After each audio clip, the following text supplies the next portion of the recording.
It is Tuesday at 6:30 PST, the Lord's time. Welcome to the show. And let's see.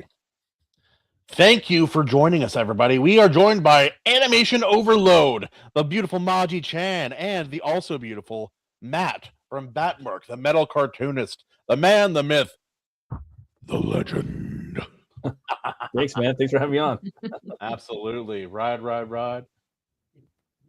There, but yeah. No, those would be some good lyrics to add for our deal. But we're not as hardcore as Nurse John over here. That's what I like to call him in my head, Nurse John. Anyway, thank you all for coming. This is like because we had some rearranging we had to do behind the scenes. MAJI has definitely watched this movie. And have you seen this movie? No. That's fine. Matt and I have seen this movie, and you guys can just comment on the beautiful, horrible things we're going to talk about in relation to this movie. What I like about Matt is one of the things is that he always finds like all these very obscure titles, and like he likes some mainstream stuff too. He likes fun movies too, but he also likes these really good movies that not enough people have seen, and this is definitely one of them. And I can kind of see why. There's nothing commercial about this movie at all. No one pictures Vince Vaughn, the stoic action hero, and he's not even an action hero here. He's just a very stoic, serious individual. Yeah. Johnny Douglas. I have to do his voice. I have never seen this movie, so I have a lot to contribute. Most of it will sound like I'm talking about obscure Sonic the Hedgehog comic book lore, though. Anyway, that's what. Love you, John. That's how we all know that's how he sounds. All right. Oh no, it's great. So when I was talking to Matt behind the scenes, we're talking about his comic and a lot of stuff going on. But one of the things I said was I have to kind of just give a criteria and let the guest. We like to let the guests pick the movie whenever possible. I said, all right, I'm going to make it challenge impossible. Pick a movie post 2020. Right. That was pretty hard. It's hard. Yeah. And the first movie he says is the Viking movie, The Northman. Yeah. I'm like, we literally just did that. See, I know that movie. Yeah. Well, we've already talked about that movie, MAJI. If you guys see a red creature in the background, we have an infestation in this house. Is that one of the things? Yeah, this is one of the things. Oh, actually, the red shirt. That's pretty funny. Hey, say hi. How you doing? Hi, Mini We got some of those in the other room too. Can I stay with you? Yeah, you can sit with me. Just for a minute though, okay? Hi. Hello. Remember the rule at our house: kids are to be seen and not heard. Wait. No, I'm kidding. What kind of game is he playing? She playing. That's true. That's MAJI. She's playing Fallout 76 because she believes in pain and suffering to grow herself. I want to play that game. That is Ellen. Hey, get going. Go read with your brother. That's the rule.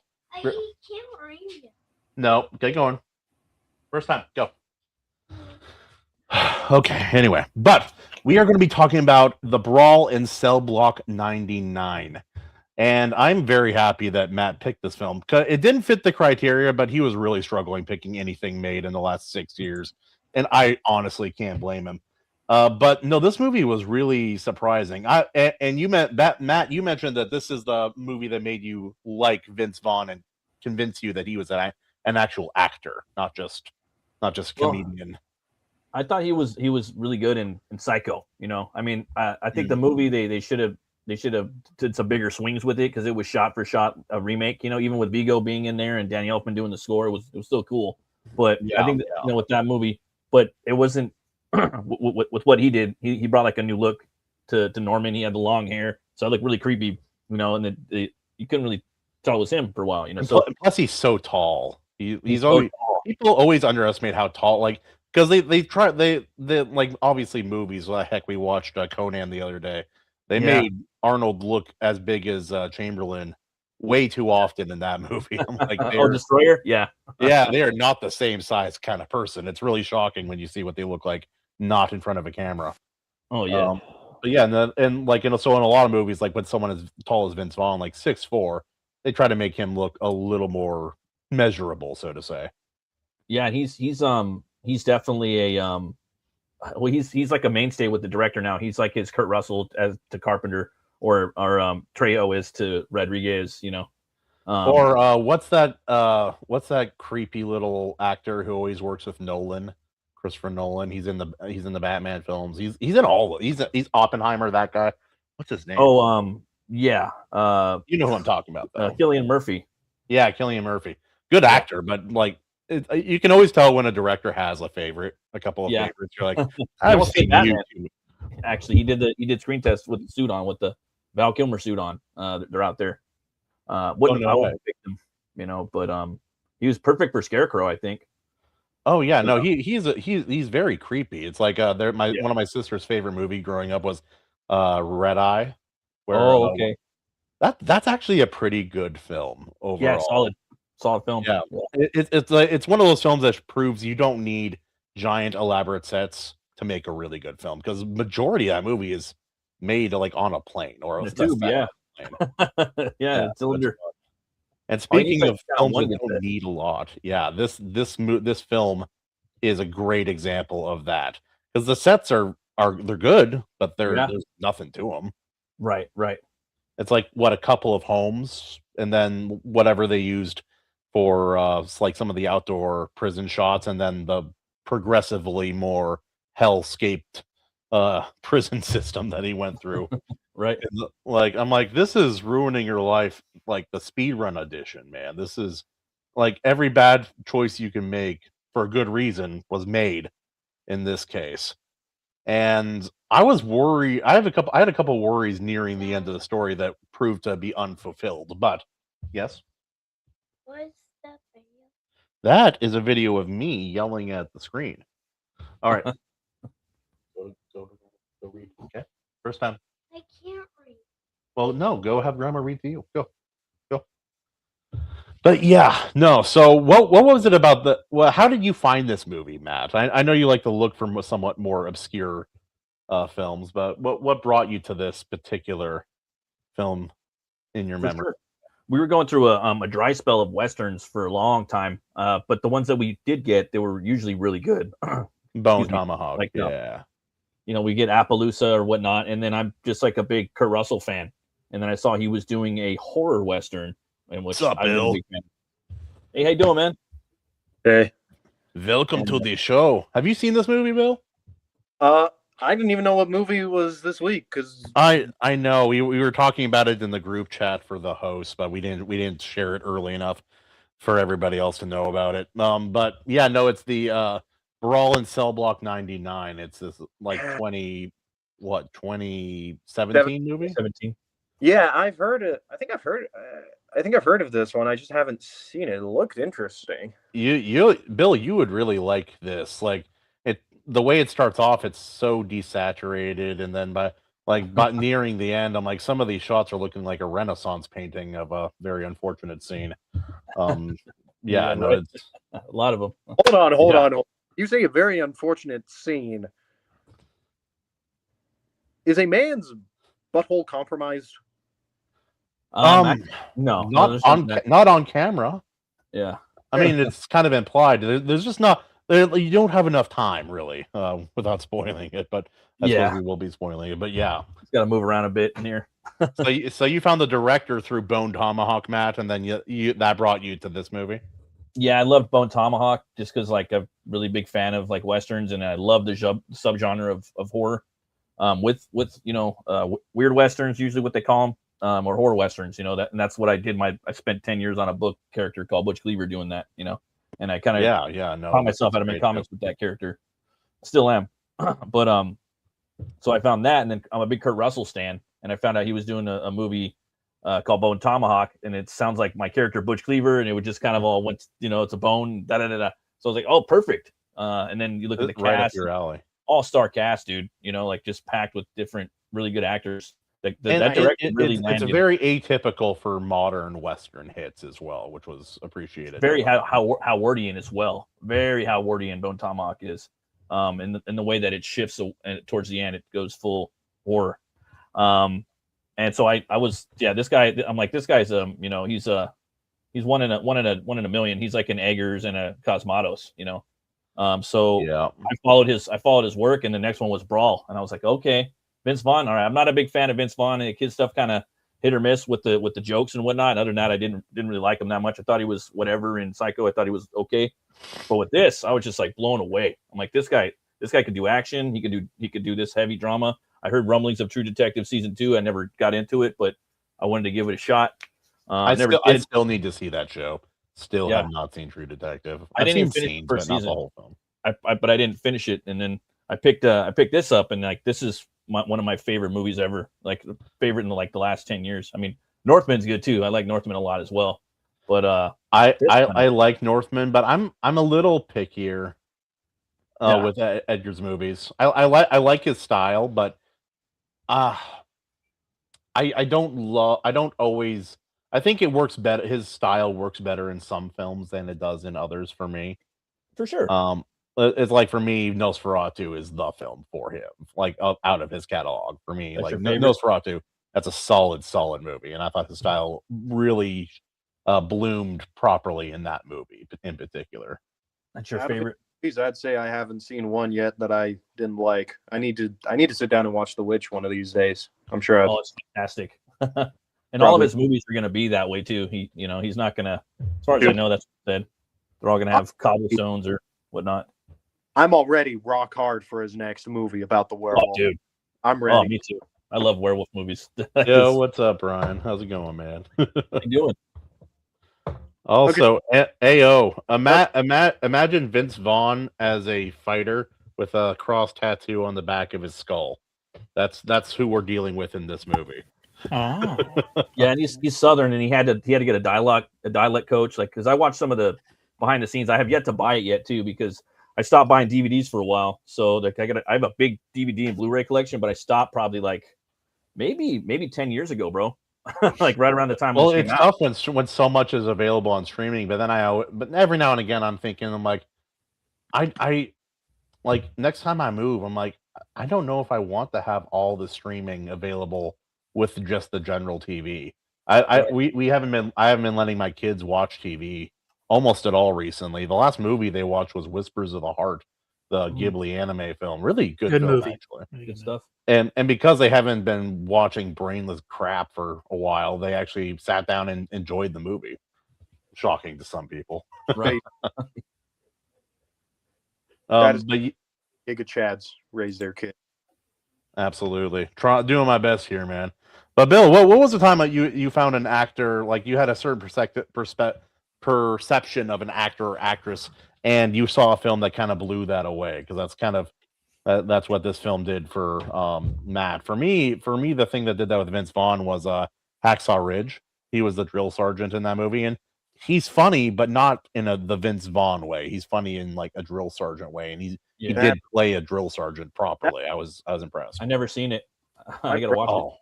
Bro, that movie is Mel Gibson, unbelievable. Right? Yeah, Mel Gibson doesn't know how to make a bad movie. I got a question of the century for you guys, and I bring this up sometimes when I remember. What's better? What do you got, Gladiator or Braveheart? Oh, that's so hard, dude. I'd say Braveheart, but that's because of Irish pride. Fuck the British. Man, actually, both are good. No, MAJI, that's the correct answer, but he's not giving us an easy out here. Pick one. MAJI, commit. Well, I'd actually rather go back. Well, if you're patriotic, the Braveheart, but coming to them. It's a tough one. It causes many really bar fights. Because both of them are good. The fighting, the hand to hand, the way it's filmed. I don't know why, but in Braveheart, it just feels more real than most other films. And I can't identify exactly why. It just feels like, yeah, it's like I really like the movie Troy with Brad Pitt and all the whole gang in that. But the fighting doesn't feel like real fighting, and feels staged and orchestrated, and very well staged and orchestrated, which kind of lines up with it being a myth made manifest. Yeah, but again, maybe it's like the position of the camera or something. And some of the effects also. Yeah, you have these like these superheroes also in Troy. Yeah. Like Yeah. throwing knives through armor and stuff. Yeah. Like the way he jumps up in the air and gets Nathan Jones in the beginning, with the sword and just it's really elaborate, fancy stuff, right? And that the great guy's part, huge. you're dealing with the Scotsman, the Hillman, and so it's a little. Perseus, Theseus. I'm always sad when I Bloody see a Eustace. giant. I always say when I see a giant in a movie like this, I'm like, he's not gonna make it. Yeah, right. my big beautiful giant, he'll die very quickly. Yeah. Oh, it's always like in these kind of movies, the big guy is never the main character. He's always like the obstacle for somebody else to kill, or the side piece, or like the sidekick. You don't really get a Well, giant. let's call him a sidekick, not the side piece. That sounds good. It's like this is my side piece. Yeah, that's how I introduce AC at parties. It's okay. His wife said it's fine. But I'm pretty sure his wife introduces him that way. pretty much, yeah. And you can tell her I said that too. Oh, she'll be fine. Yeah. Frankly, I'm more scared of her than I would be of AC anyway, so it works out. But Exactly. I love her. it's like that's actually with a lot of the couples like in the Iron Age and like our kind of circle. It's like I'm definitely more afraid of Albany than Royce for sure. I get like Royce, I'd bully Royce, but like no Albany, no shot. But yeah, for those who haven't seen this movie, it's a fairly simple plot. Like there aren't really side plots. It's you're with Vince Vaughn and he doesn't drop a single joke, like real joke, maybe the entire movie. Like he's sarcastic one time. Yeah. Like maybe one time, and that's it. He doesn't smile. He's the most like straightforward man character I've seen in a film maybe ever. Yeah. He doesn't talk. He doesn't brag. He does the only time he's really talking is if he has like a moment in between horrible things happening, or if he is trying to provoke somebody to create a situation. Matt, can you give these guys a basic kind of run through like plot wise, like if you're trying to sell somebody on this film, how would you sell somebody? So in this film, there's like basically a southern, dude. he gets out of prison. Yeah, he starts as a mechanic, and he gets fired his first day of the job. Or he's been on the job, and the movie starts out, and he gets fired. He goes home. He finds out his wife is cheating on him, so he attacks his car. That's his car, but yeah, good couple, maybe a good 30 seconds. Just beats the shit out of his car, and then he has to sit down with her, and it's his wife is played by I forgot her name, from Dexter. Great actress. I always forget her name. The sister Deb from Dexter. Very good actress. I've never seen her do anything halfway in any fantastic. Yeah. She was even great. She was even great as the crazy chick in White Chicks. Crazy friend. Like right. best female insecure freak out I've ever seen in a film. Period. All right. And so he they just basically agree to kind of stick it out, because that's just what what they just decide to do. And he just gets back into doing drug dealing, and he gets pretty successful with it. They start getting see their house, they get a bigger house, and he gets offered. Did they mention how long it's been? Because so it time skips. It doesn't announce itself. It just, you can tell, living in a much larger house, they're happier, doing better, both healthier. It's like this could have been 5 months. This could have been 2 years, and you'd have no idea. Right. Yeah. So he's doing, he's back in, he's slanging again, and his boss basically tells him like, "Hey man, we got this big deal with the cartel. We want you on this. You're gonna have to handle it. So he's like, I think he was, he's like, okay, he takes it. I think he was a little kind of worried about it, but he does it, and then he just tells him, okay, number one thing, we don't shoot cops. We're not shooting any cops. That's not gonna happen. Okay, that's the number one rule. So the caper is they have to go out on the water, and they have to basically believe they have to drop the either drop or pick up the dope from there's a package weighted down at a specific location. They scuba, they grab it, they bring it back, and as soon as they get back, things go Harry, unfortunately. Yeah, the cops show up and they do in fact shoot him. So he ends up shooting some of the cartel members, and he gets arrested. And I believe Homeland Security interviews him, like, why did you do that? And he's like, I'm a patriot, that's why I did it, but I'm not a rat. And so they end up putting him in prison. And what happens is the cartel hires the German dude from Blade, which is Udo Kerr. He's a very skilled surgeon, and he basically tells him in prison, they have him visit Vince Vaughn in prison and tells him, you're done. You're working for the cartel now. We need you to assassinate certain. You owe us $2.3 million for the amount that we lost on this investment. We need, and to pay that back, you need to go into maximum security and kill a man that we've requested. And but the catch is, of course, he's not in maximum security. Cash or credit. Yeah, right. And the threat, if he doesn't complete this, is that we have a special surgeon from Asia. He will dismember your child in the mother and keep them both alive while this happens, and that's what's under threat at the moment. It starts escalating too after that, the escalation comes kind of it's brutal, dude. Because like first, they're just fantastic, they're just out of this world. It's like the prison is layers of hell, and how far down it's kind of Dante's Inferno-esque in that way. Yeah, he has to graduate essentially. First cell, it's singular, it's rough, but it's not that bad. I think it would be minimum security prison. He'd be fine. But it's like, okay, well, now I'm going to have to do this to protect my wife and child. So I'm going to, instead of serving like 5 to 7 years, I'm going to be serving probably minimum 10, if not much longer. So assaults a couple of people, starts proving that he's a tough guy who doesn't talk about how tough he is, even though he's prompted to multiple times. Goes to maximum security.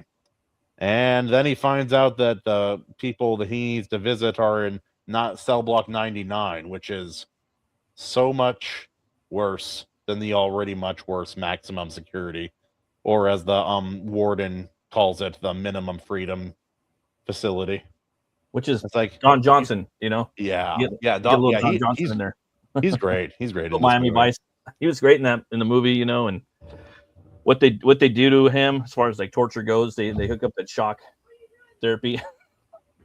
Yeah, they give him a belt that shocks him, and basically it's like, hey, you got in here and you've earned each time you break a rule, you get 5 points. Each point is about 10 to 12 seconds of being electrocuted, and you've earned 25 points. And so it's rough from the get-go, and then all of this work basically ruining the rest of his life, all to try to save his wife and child, only to find out that when he gets to the deepest level, that it was actually just a trap, and the cartel guy is in there, and he wanted some time to torture and mess with them. Some back pay. Yeah, some back pay, as he calls it.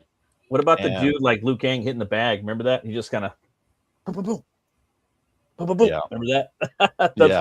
Because that's like a comical scene. You know what I mean? Like he put that in there. It's humorous. Like there's little like, kind of weird, sick, like maniacal senses of humor within the movie. Yeah, for sure. And some of the fight scenes, some of the gags, it's kind of got a weird tone to the movie.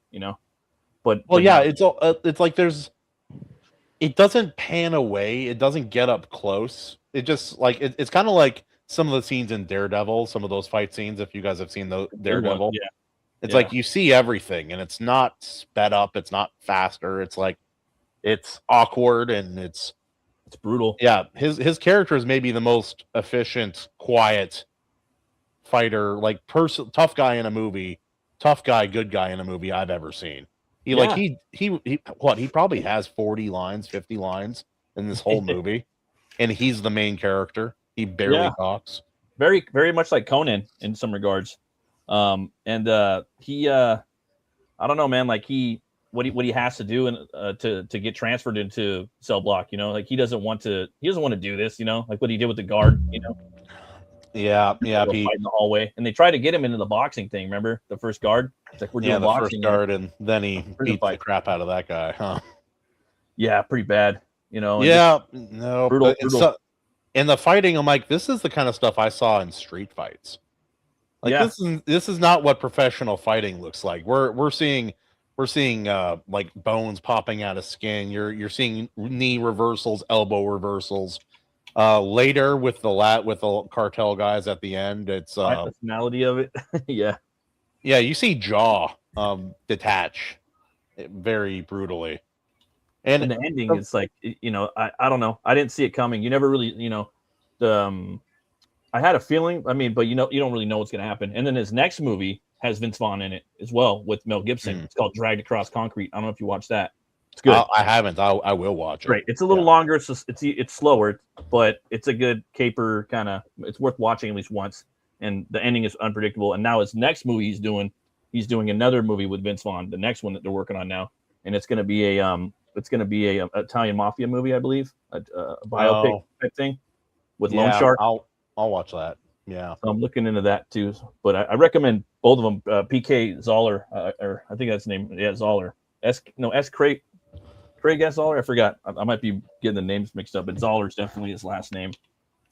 But yeah, for Conan director, dude. That's the one guy I pick over everybody. You know, as soon as I seen these two movies, I was like, dude. I don't know if he has. I don't know if he can do the scale. Like, yeah. But if he can, then yeah, I'm all for it, because part of Conan is like the world is so different than our world, and that's one thing the old movies really captured, was how it felt like a different planet, almost just this otherworldly scale to things, and otherworldly, the way they dressed, the way they looked. Like it was filmed a lot in Spain and like another spot too. But yeah, Milius really captured the feel and the tone of Howard in that movie. You know, it was a different Conan altogether, 100%. Oh yeah, for sure. Going from the books, but he definitely captured the world. You know, and that's going to be hard, because you need something very down to earth. They can't have any shine on it whatsoever. But I think with what Zoller did with the budget constraints with Bone Tomahawk, because those Bone Tomahawks, those are like the picks, you know, those are like the Zingarians that are, you know, that are the Kushites, you know what I mean, that Conan's going up against, the troglodytes in that film. So like this thing with the budget constraints, what he did with these two films, I'm like, dude, give him a couple more bucks, oh my gosh. Speaking of men in pain, Herman P. Hunter, in the movie you see broken bones, torn tendons, and spontaneous dandruff. The worst crime of all, as far as physical harm is concerned. But yeah, no, it seems like for most characters, the vice that they had his sack in at the end of that movie, I'm like, I was sitting there, I'm like, what is he going to do? What can he do? The only answer, the only thing he can do. Right. I will kill these men, maybe accidentally a guard, and then I will torture him until he tells them to let my wife and child go. Okay, yeah, straightforward. It's so I don't know. It's so out of left field, because that's not the move most of the time. And I do appreciate that in movies and books when sometimes when that happens. It's like whenever the bad guys try to blackmail the main character and they kind of change the paradigm, so to say. Mm-hmm. Bill, you're aware of this because you've read the first trilogy of Red Rising, but remember when the Jackal in Morningstar was threatening them? It's like, oh, you guys better listen, or these bombs will go off. And it's like, I'll tell her to do it, and then Zero's like, actually, pin him down and rip his tongue out with their bare hands. I'm like, that's also an option. Cool. That's some Conan shit right there. Modern solutions. Modern problems require modern solutions. Yeah. We do not negotiate with cartel members or terrorists or any enemy of Conan. Anyway. But yeah, no, this Bill, you especially, MAJI, I don't know if this film is up your alley or not. But it Bill, doesn't sound like it is, but I'll give it the benefit of the doubt. It's good. How's that sound? That sounds perfect. That sounds perfect, Bill. But you should consider watching this movie. It's tonally very different. I think marketing it would be a nightmare, personally. Like in modern Hollywood, they'd have to shoot it like a Grindhouse commercial and have Tarantino present it. You know, I think Tarantino.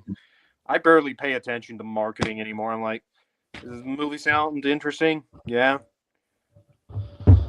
Oh yeah, reviews no, it from, doesn't determine whether I critics see a movie and or not. audience members. How do those look? Okay, I might give it a watch. I might be like, whatever.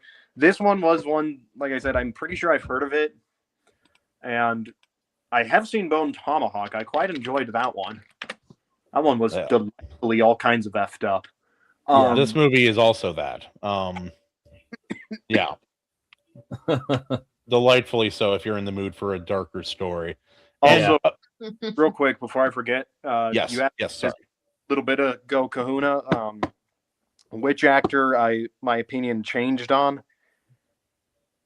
Shovelface. Robert Pattinson. Oh, yeah. Yeah, people saw him as the Twilight guy for a long time. For years in my brain, he was only ever the homosexual, glittery vampire. Oh. And then I see The Lighthouse, and I'm like, And then he was in Twilight. And then, I see The Lighthouse, and oh, crap, this guy can actually act and do good. This is amazing. He's in a good movie. I think he was always a good actor, but he got typecast too early.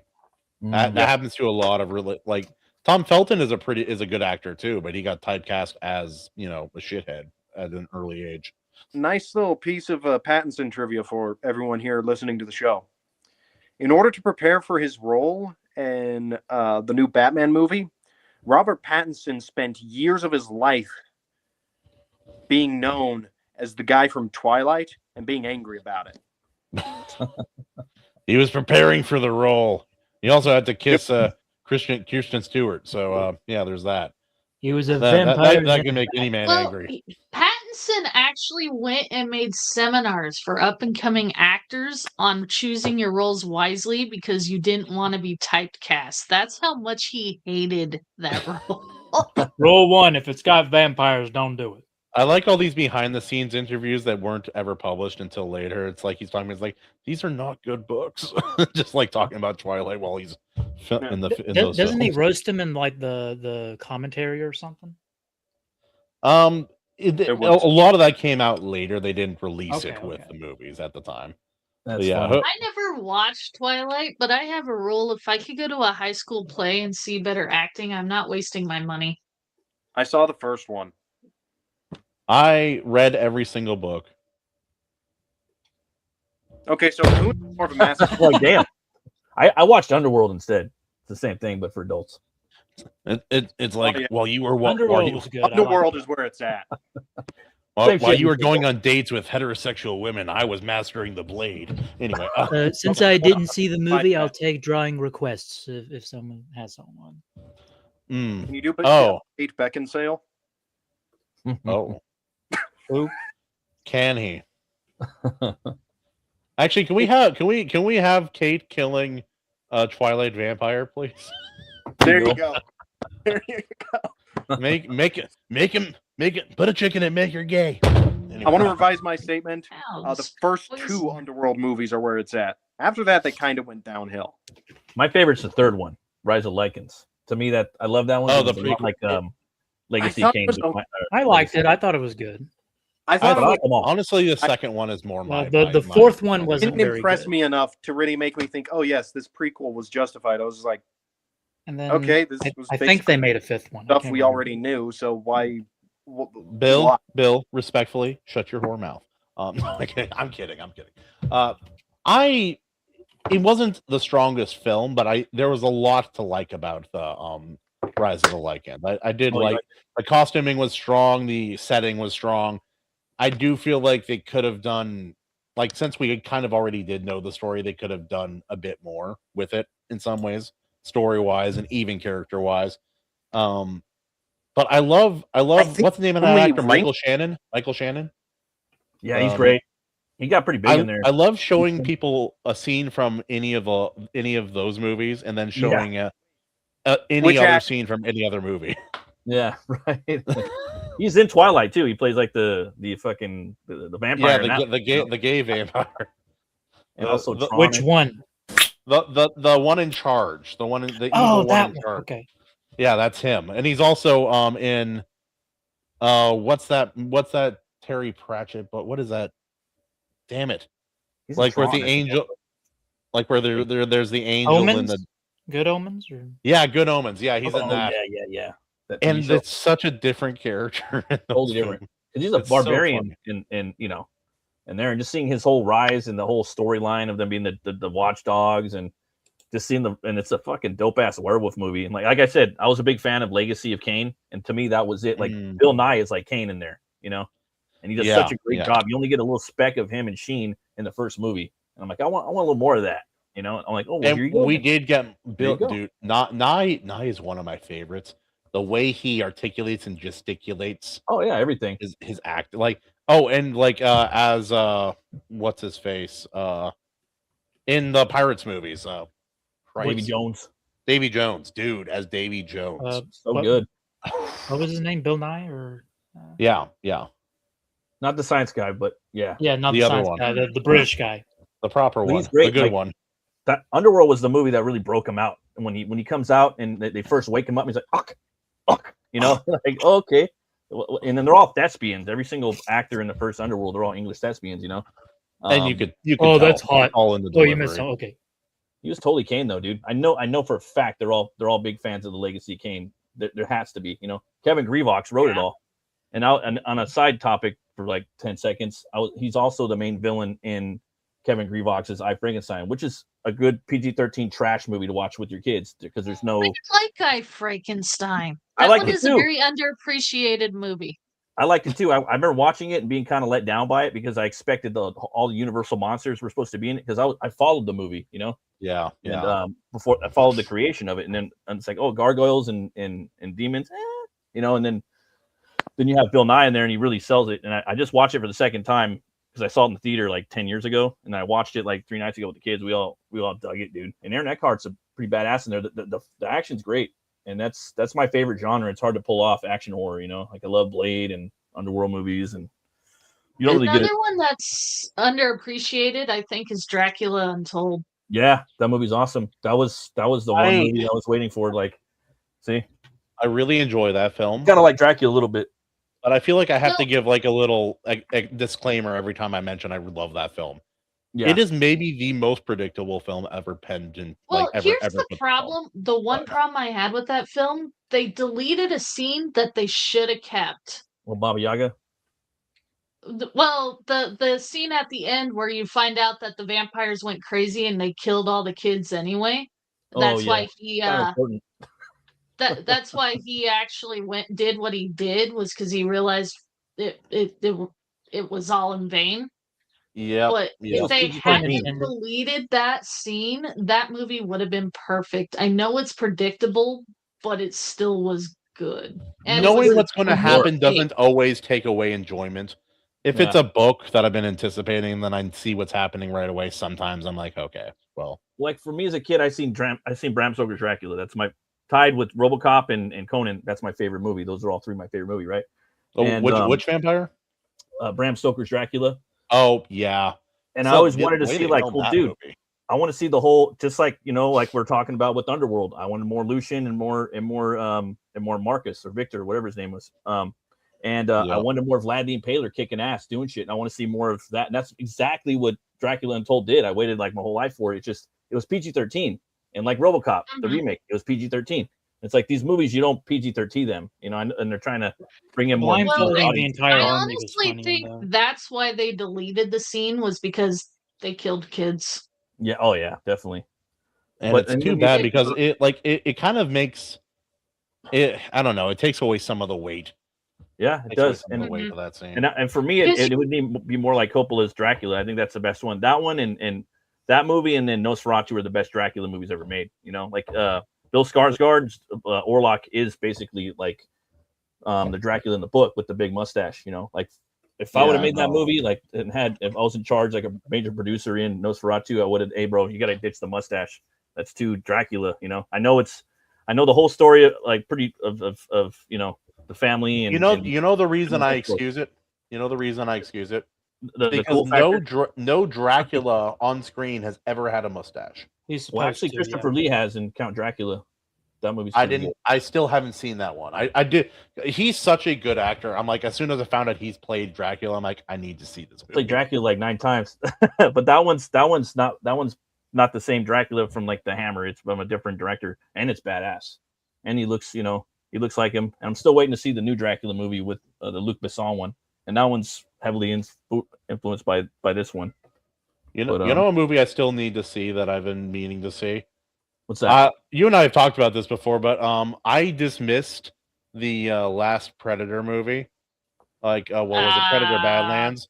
Because was so bad. It looked bad in the early trailers, and I'm like, they're doing another disservice to one of my favorite like movie kind of franchise things. And then later you're like, actually, it looks pretty good. I'm like, I've checked out. It doesn't look good. You're like, I promise you, it's going to be okay. And everybody says it's pretty good.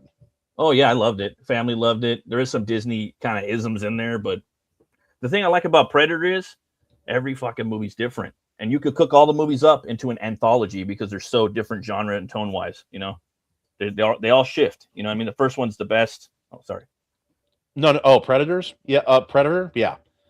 First one is the best. Like, period. Second one, I don't put it that far behind number one. Yeah, no, honestly, I like them all, but I love some more than others. Like I'm that guy. I don't like them all. I don't like The Predator. I do not like that movie. Oh, the one with it was funny. I was watching an interview right now with Michael Biehn and Thomas Jane because he's in there. But that's a comedy. Yeah. That movie's a comedy. That's the one that's a comedy out there. And a lot of people, the one a lot of people hate is Alien vs Predator 2 Requiem. I like that one a lot. I like that one a lot because I like the Predator being the hero kind of in a way, That's why I like Prey a lot, and I've always wanted to see a movie with like 3 tribes. I want to see a whole movie of Predators where they're on their planet and it starts off and they're like, and then it's translated from Yautja into English. Then they start talking regular, and then fuck humans. They're not even on the movie. It's just like a Viking movie basically with predators and they're fighting over like supplies. I'd be down like Crom, kind of like a Crom story almost. Yeah, that could be cool. That'd be sick. Like this old world like Predator, like sword and sandal kind of story, dude. That would be dope as hell. There's a little bit of that in Badlands too, because he was inspired. Yeah, that was one of your praises about it, was that there's a bit of that, a little bit of like there. A little bit, and it was fun. Big strong guy with a powerful weapon kills giant monsters. So I wonder if Matt likes that. And Shadow of the Colossus and Drax and Shane, the Western, and Conan. Those were his big. Shadow of the Colossus, man. That's those were his big game. Influences. MAJI, she's played more. She's played a surprising amount of games. That game's awesome, dude. I only played it for like 5 minutes, but like I'm not really into watching people play games that much. Like, but my little brother would play that, and I would just sit there and awe at those colossal beasts that the dude was fighting, And I was like, no, I'll go play Ocarina of Time. That's the best. I mean, there's nothing can step to that, But then the only games I watched people play that I wouldn't play myself were games where I liked the story, but I hated the gameplay. So I watched my brother play Mass Effect. I watched my brother play through a few games, honestly. It's like, so I know a fair bit about those games, but I hated playing them. I tried playing Mass Effect, even Mass Effect 2, which was better. Gameplay was not for me. I like Dead Space. Well, that game used to freak me out. I watched my brother play that, and we'd turn off the lights and put on I don't think the screen was big back then, but it was a pretty scary game. The only game that really got me with that was Fear and Fear 2. I never played that. There's so many games I missed out on, dude. Well, it's like you're walking through this creepy atmosphere. You can change your vision and see like this world of demons and blood. And then at the end, like right when you've done what you're supposed to do in this area, which is like not fighting, just like investigate. You're walking out. You're like at the end of the level. You feel it, and no indication. And then you're hit by a 2x4 and dragged and tied up by a cannibal. And I'm just like, man, that game was rough. It's like survival horror or something like that. First-person shooter survival horror. Yeah, that's pretty cool. It was neat. Yeah, it was fun back in the day. Yeah, see, the AC knows what's up. Fear was. It had some of the best enemy AI in any game. Period. Like maybe even since then. Like the way they acted was really, really good. I never played The Darkness, but I watched my little brother play that for a little bit. And Mike Patton does the voice. That was the first person. That one was pretty crazy. I think you go into hell and you're fighting zombies, and then you're in New York, you're fighting like mafioso guys because it's from the comic, Yeah. That's pretty wild. But yeah, so since Matt, you and I are the only ones who've seen this movie, I'll give it a float, obviously, and I assume you do too. It's a like float versus sink. It floats. It's a good movie. Brawl in Cell Block 99. So I say float. And final thoughts. It was really interesting watching Vince Vaughn play such a. I've seen him play a different characters. I've never seen him play such a quiet character. Right. And yeah, this main character and the way that he operates is so direct. It's so direct that it's unpredictable because of how direct it is. And it's very uncomfortable, and you know, like I'm gonna make it really awkward. Like I'm gonna make this really awkward, you know. But he doesn't care, you know. Like he'll do things. I'm kind of like that now too. Like I'm about to get real awkward real quick. Like I'll do that stuff sometimes in real life because life's too short. But and also just, you know, on a side note, just seeing the big guy swing his arms around like that. You don't really see that in action movies of guys that much, that type of brutality. You know, like move that. I mean, the way he's fighting. You know, I'm sure there's millions of movies out there, but I haven't seen any. The way it's shot and filmed, it doesn't feel like a movie fight. No, it feels like you're there in the yard too. Yeah, in the yard. Yeah. And it keeps on getting worse. And at the end, like before the end fight, I'm like, oh, he's boned. There's no way out of this. Oh, the only way out of this. Okay, yeah, there's that. Yeah, for sure. I actually, I'm like, damn, dude, I wish they would make. I wish he would do more characters like that, like something like that. You know, I would totally be down to watch another movie like with a character similar to that. You know, at least I don't know, man. Like, I wanted more. Like I was left wanting more at the end of the movie, and I was pissed. You know, I'm fine. By the end, I'm like, this is the cost of all of his choices, and he will happily pay it. This is the ending this story deserved, even though it comes at a cost. Yeah, it's like he didn't begrudge the cost. He's like, I earned this. This is mine consistently. That was his choice and his attitude towards it. He wasn't wailing at the injustice of it all, which is a far cry from any other prison scene in any other film. Yeah. But yeah, it floats. Play the clip.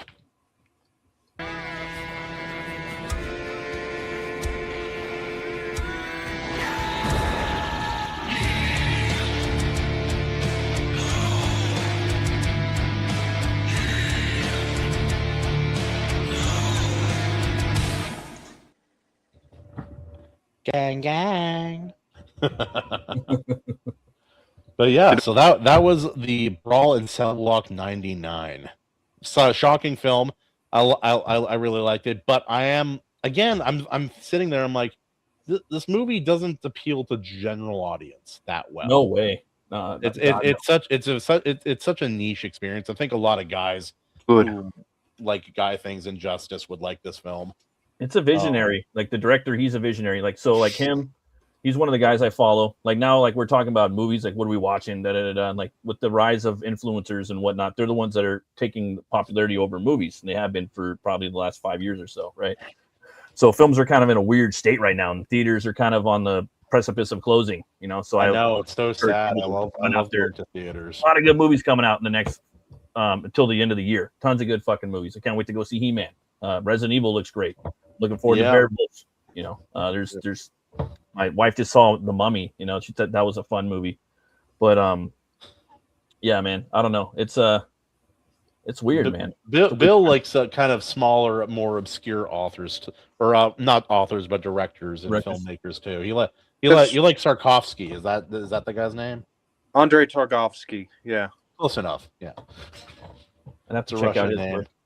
I'm looking forward to Cosmatos. That guy's great. The one that did Mandy. He's doing another one with vampires. Yeah. He's great. There you go. Well, that was the next movie I was going to recommend was Mandy. You know, if we didn't do this one, I'm like, let's watch Mandy because it's metal as fuck, you know, just like my comic. So I was like, well, I like that you pick genres that will suit your art style, or maybe your art style suits your interest, but they go well together. Matt has done a few pieces for the Iron Seas over the years, and for AC, and I think maybe a few personal ones for me as well that I really enjoy. Those are fun. Those are real fun. I love the Western one you did for me because you took me pretty close to literally with I said, picture the sheriff. He's 10 foot tall and bulletproof, and damn if he doesn't look damn near dead. Dude, that makes me just think of like Vince Vaughn, you know, like, but like obviously, like, well, I mean, think about the director doing that. Oh, sorry, Matt, you're what's your handle on social media? It's BATTMURK everywhere. I tried to make everything the same now, so people could just find me everywhere. I had like 3 before, like a year ago. But yeah, I remember. It's like that's the one thing I was able to do. I'm like, outside of my Instagram, which is more personal anyway, it's like I am the ultimate Kahuna. Yeah, you gotta have something, you know. And I do the same thing with Wilder 396. But based on what I'm hearing about your artwork, I may want to take a look. Oh, cool. Yeah, please. Yeah, check it out, man. Hopefully you'll check it out. I don't know if you're on any Instagram or nothing, dude. I'd follow yours as well and check out your stuff. And Substack. Substack's where I publish my stuff, and then X. He's a little subby on Substack. Yeah, I just started with Substack too. It's pretty cool. The way you're describing the way I'm gathering information here, it sounds like you're. I'd like to take a look at your. Well, you're at your computer. You could pull up with some of our stuff, like some of the stuff. Something. So, yeah. Well, thanks, man. If I think it's a good fit, I'm out to you. Oh, hell yeah. Inquire about prices for like covers and stuff, but it also probably would be way in advance. Oh, for sure, man. Just hit me up. Shoot me a DM. But I have a lot of pieces on my campaign. If you want, I didn't put I put a pretty good amount on there though. Hey, drop the link for your campaign in the private chat. I can bring it up. Nice. Nice. Oh, beautiful. I will squint at my very small phone screen. Hold on. But like, just think of the big guy, right? Like the big guy taking those big swings, Vince Vaughn. You know, imagine the cowboy doing that. He's taking on a bunch of mercenaries. You know, like it just. I could totally. Oh no, it's great. Like he has the one guy whose entire head is skewered by the knife going in on one side and out the other, like vertically, which you don't see in a lot of movies. I'm like, or comics either. I'm like, everyone's always trying to stab through the skull. It's a lot softer through here. I really want to see like I'd like to see that as a movie or as a comic or a cartoon. It's just a really cool, and it's a really cool concept, but no one, and someone, like a lot of people can think about it, but no one does. Yeah, no, it's hard to, you gotta find the right tone. It's like for Westerns, it's like I like such a variety of Westerns. Truth is, like, you have to F up pretty substantially for me to not like your Western. Exactly. But like, there were so many Westerns for so many years. I used to hate them as a kid, to be honest with you, Kahuna. But once I hit a certain point, oh my god, because my grandparents they used to always watch like Bonanza, and I just you're a kid, you don't really appreciate it as much, you know. It's boring, it's black and white, you know. Now I'm like, let me watch Bonanza, Gunsmoke, any genre Western. I like I love the horror Westerns the most, but already at its core, it's kind of got the post-apocalyptic vibes already. It's kind of already, you know, survival. It's out there on the frontier, you know. It's just brutal at the door. Let's see, minimize this a little bit. There we go. All right, now I'll share these. Let me see. Share screen. Beautiful. Yes. Oh, yes, the Helvar by Mr. Matt Berkey. I know it's not Berkey, but it's funny to say. My grandpa thought it looked more American, I guess, on Ellis Island, so that's what I heard. So he slapped an E on the end of it. Oh, so wait, he added the E? That's even funnier. As far as I know. As far as that's what I was told, but I don't know if that's because there is a lot of people with the it's like a very common name. There's a lot of BATTMURK too. That's why I switched it to or a lot of Matt Burke. So switch it to BATTMURK. Everyone's like, "Oh my, look at this Batman comic artist." No, it has Bat. There's Bat in the name. It doesn't mean anything.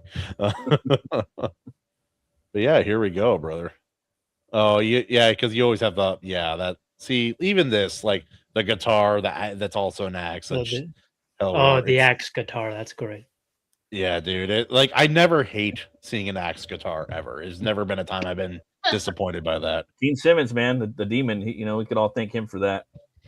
And Jack Black did it, and for a comic book character, for the metal genre, because now it's a thing. Metal. There's metal characters. They all got to have their axe guitar. My character, he has a bearded Viking axe, and he also has a Viking sword guitar as well. Oh, I want a Bardiche banjo. That's what I want. That'd be pretty cool. Very, very niche. Very niche. This is my buddy Preston Azevedo. That's the cover B. That's his take on Hell War. That's the character Hell War, and he's basically, the synopsis is this bounty hunter. He works for Helnora, the goddess of Helheim, and the story takes place on his last day of his last job. It's his last day of work, and he has one more bounty to fulfill for her, and then she's gonna let him go. She's also gonna 2 weeks away from retirement. Anyway. Yeah, I was inspired by the Pendergast. That's another movie I was going to suggest, but you wanted to be closer. But Falling Down, Robert Duvall's character from Falling Down is Detective Pendergast. Yeah. He has this last day on the job as a cop, and then Michael Douglas comes in the 90s. LA just starts going nuts, and that's kind of what happens with Hell War. So like in theory, I could go write like 1,000 stories before this, but also he's in a band called Hell War, and he's a guitar player, and he's also a mechanic for Vulcan Motors.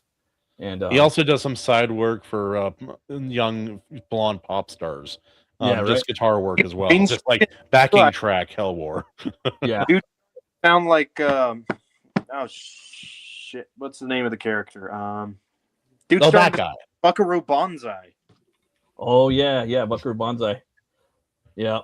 And then there's if he doesn't one more thing is, if he doesn't live with metal, or if he doesn't, if he doesn't metal, basically, if he doesn't play metal, slay metal, or work on metal, he turns into that beast up there, the Hellbinger. So you got a little bit of Dr. Jekyll, Mr. Hyde, Incredible Hulk. That was a big influence. Yeah, Hulk is always an influence. He should be anyway. Yeah. So it's like we had such a blessing with Planet Hulk, that whole comic run. I'm like, you turned him into Gladiator Conan. So cool. On his own alien planet. It was such a cool idea. And Scar, he has the baby. Yeah. He was a lot like Conan too. But so he has to do this last mission. Nora's gonna set him free and his brother free. His brother's been locked up for 1,000 years, and he's kind of lost his mind a little bit. But she actually has one more mission after that. There's always one more thing. One more thing, and the story does have an ending, and there's a little breadcrumb possibly for a sequel, but that's not what we're dealing with here. It's 106 pages, black and white, and the artwork in here, it's very dirty, very gritty. It's got coffee stains on it, stuff like that, grease stains. It looks photocopied too. It's gonna have that. I love it. It's very early, like original OG Ninja Turtle-esque. Like very inspired by that. The Crow. Yeah. It's supposed to look like the band basically made the comic and stapled it together, and you find it like in a back alley metal record store in Norway, circa 1990s, or maybe like Hollywood Boulevard or whatnot. During some the 90s. French comic shop somewhere, some grandma's picking this up. Yeah. So like that's and then the format, that's another big thing. I should have said that in the beginning. It's going to look like a heavy metal album. So the book is square. So it's almost 12 by 12. It could go right on the shelf next to Brother, Ozzy. I would love to see this exact style in animation. That would like have fun. the background to like move like how they do the painting. I'm on it. Like the oil painting on glass. Like, ayo, you know what I'm talking about. What's that called? Like where they have like sometimes they'll have something in frame of animation, but it's just paint that they move around a glass and they call that animation. They did that a lot for Mob Psycho 100. I feel like something like that would work really well for something like this. That'd be really neat. Just like a moving background. Also, you grabbed the Hulk's crack-a-boom. Yeah, well, I see it. I've read enough Hulk comics. I know that word anywhere. The way you described that, Kahuna, the first thing that came to my mind was PNG animation. Just drag a PNG across the screen. I know that's not what we're going for. It would be limited animation. That's what it would be. Yeah.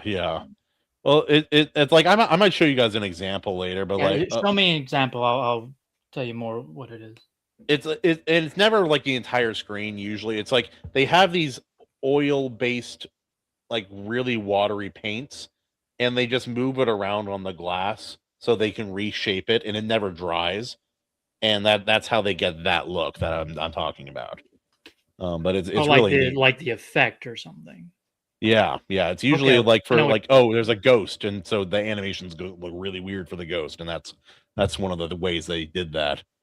But cool. what I love about Matt's artwork in particular is because he's done enough pieces for me. He showed me the pencils, and I'm always just like, I trust you. I know how good your work comes out when it's finished, but like pencils, I'm like, I have no idea what's happening, and then he inks it, and it looks like a piece of art. It's amazing. Oh, thank you, man. I like to leave the pencils like really. I like to have a lot of fun with the ink, and as soon as you lay the ink down, it really locks everything in. It chains everything in. So a lot of the spontaneity and the journey that you go through in creating like a piece sometimes or art, it gets lost sometimes when you go. It can get lost in the pencils, yeah. So Dude, I the like chrome on these pipes. It's like you have the initial energy, and then you're like trying to like copy that, and you don't quite get it right. Yeah. So I like to leave it really I like to leave it really loose. And yeah, the book it starts off in California, in Southern California in the 90s. This book takes place in the 90s, and it is after Ragnarok. I will say that I wanted to do something different with like a little spin on Norse mythology and have my fun with it with the little heavy metal edge. And in my version of it, I didn't want to do what Kirby did. I didn't want to do what Simonson did, because Simonson was a big influence on me with his Ragnarok, his solo indie run, more so than like anything else. I'm not gonna lie. But with mine, it's the 9 realms. They're all in Earth. Like it's all in Scandinavia. So Norway is a different realm, and then Finland, and then the Faroe Islands, and then Sweden, and that's cool. So, and then with a nice way to include the mythology without having it be copy paste. Yeah, and then Yggdrasil, if you take like a cave, system from, let's say, Norway, and you go down, the cave system will turn into roots, and so the roots of Yggdrasil is hollow earth. So you're going down into like an Edgar Rice Burroughs Placidor type arena, So that's what I wanted to do. So that's what I did with this, But I don't spoon feed everything in this book, guys. And it's North Myth, so I figured you guys could kind of figure out what stuff is a little bit. You could do a quick Wikipedia search. You could kind of tell who Hellwar is. I'm not going to say who he is. And the same thing with his brother Rekbolt, I also want to say too, the first part of the book starts out in sunny Southern California, and then it moves on to Norway. And he's taken on a group of biker gangs. It starts off in Death Valley, California, and it's the Death Valley Drogs for Draugr. and these all sound like really big, like black metal artist names. It's like we had Garm, Helnora, Dunkel, Hornface. Hornface was just a fun character. He's one of the road captain in the biker gang, and I just came up with this concept of, I want to make an old Hornface where like everything on his face is a freaking horn, and he's got horns growing out of his back. And Garm, I wanted to do my take on him. He's the guard of the Hellhound of Helheim, and same thing with Hell. I make Helnora, and she's usually like half of her face is usually a skeleton, the other half is alive, or half her body is alive, and the other half's a skeletal. And to me, I wanted to make her more metal, but also kind of cute, but also like Barda. I want her to be like 7 feet tall, but then she could be kaiju size too as well. But she's always like a big, thick hot mama, Yeah, she's a big woman, and she can eat, and and she's this book has a lot of action in it. You're gonna have like sometimes you'll have like 10 pages where it's just full on action, no dialogue whatsoever. I had some original art on here, but I've been lucky the last 2 days. Looks like it all sold. A couple commissions. So that's some of the stuff I wanted to tell you about. Everyone that backs the traditional tier or the printed edition, you're going to get a glow in the dark guitar pick. You're going to get a poster 11x17, and you're going to get a bumper sticker too. So just wanted to throw that in there. And I would say too that the main theme of the story is about family, trying to help them, and and sometimes, I don't know, that's you're just going to keep having to fight, I guess. Without spoiling too much of the story. No, that looks fantastic. Oh, thanks. Yeah, I just wanted to try something different. doing something in that square Yeah, format. the so it hound was a looks big awesome. challenge. Oh. Oh, thanks. Yeah, that's right. that's Garm and Garm and Wreckbolt, his brother, and even Hellwar. They hate him. You know, like he's Wreckbolt's he's in a hole. He's in a cell in Helheim, and he can hear him talking shit like 3 miles away. You know, echoing through the mountains. You know, and he's just waiting. He's just waiting to get his hands on him, and he talks a lot of shit. So, but Hellwar definitely has a little bit of an origin in here. I didn't explain it fully, but you're going to see some of that, and I'm try not to leave too much, to spoil too much. But I did put the first 13 pages of the book up right here, so you guys could take Hellwar for a test ride on the campaign. I also did a song with my buddy Dave. We've been in like 4 bands together. I was lucky enough to write a song Hellwar with him, and that's downloadable on the first update. I only did 2 updates. The campaign closes down on Tuesday, so I have 1 week left. So almost there, but I still got a lot of road to to cover. And the trailer, I made a trailer for this, but it was too violent, so I had to go back and think of something special. And usually with Kickstarter, they usually kind of want like an interviewee thing. And I'm like, nah, I'm not going to do that. So I figured I could kind of maybe do a little. Maybe I could do Old you could Man have like Hellwar. an interview with the characters. I'm such Yeah. and so. I kill people. That's what I did exactly. Actually, I played I played Hellwar myself, and I figured I could do old man, out of shape, skinny, fat Hellwar, like in a cave, kind of talking about it, So I did that, and yeah. But this book, yeah, it was fun, man. Took me about 3 years to do, and the book's completely done. I've lettered it twice. It's with the editor right now, and just gonna go in there and do some tweaks. I plan on shipping it off in November at the latest. Should be done earlier. This will be the 3rd campaign I've done, and I've delivered early on the last 2 campaigns. However, this is my first Kickstarter if I do succeed on it, So the other 2 I did on Indiegogo.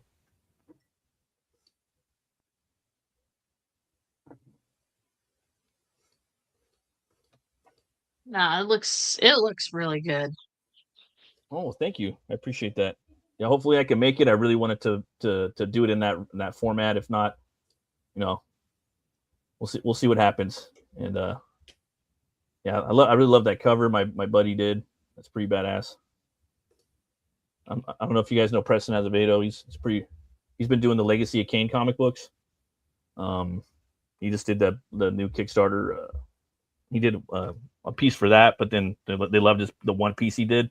They had him do all the comics, so he's painted all the comics. And here I told him I need a black and white piece because that's the aesthetic of the book. And he's like, well, here's the pencils. I'd love to see some inks. I'm like, no, dude, I'm not inking that at all, And I'm leaving it the way it is. He's like, all right, well, just don't fucking touch my sigils. Don't touch my runes, I'm like, all right. So if you actually like read the runes back there with the runes translator, you can kind of there's a message in there. And I did the basically the side runes. I put those on there. I actually did that with Clip Studio.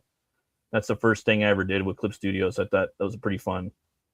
And those are really they're a little spoilery if you like zoom in on them, and it kind of, if you do a deep dive on Norse myth, you kind of, I don't know. I try to hide things in there, It's a good thing I can't fucking read it on my phone's screen. Right? Also, does Secret Message Enhance. tell us where to find the next of the 39 clues? That's the important. No, it's just a little something like, yeah, it's just a sentence. It's nothing really crazy. Yeah. But that would be cool, though. It's not a bad idea, actually. Very interactive.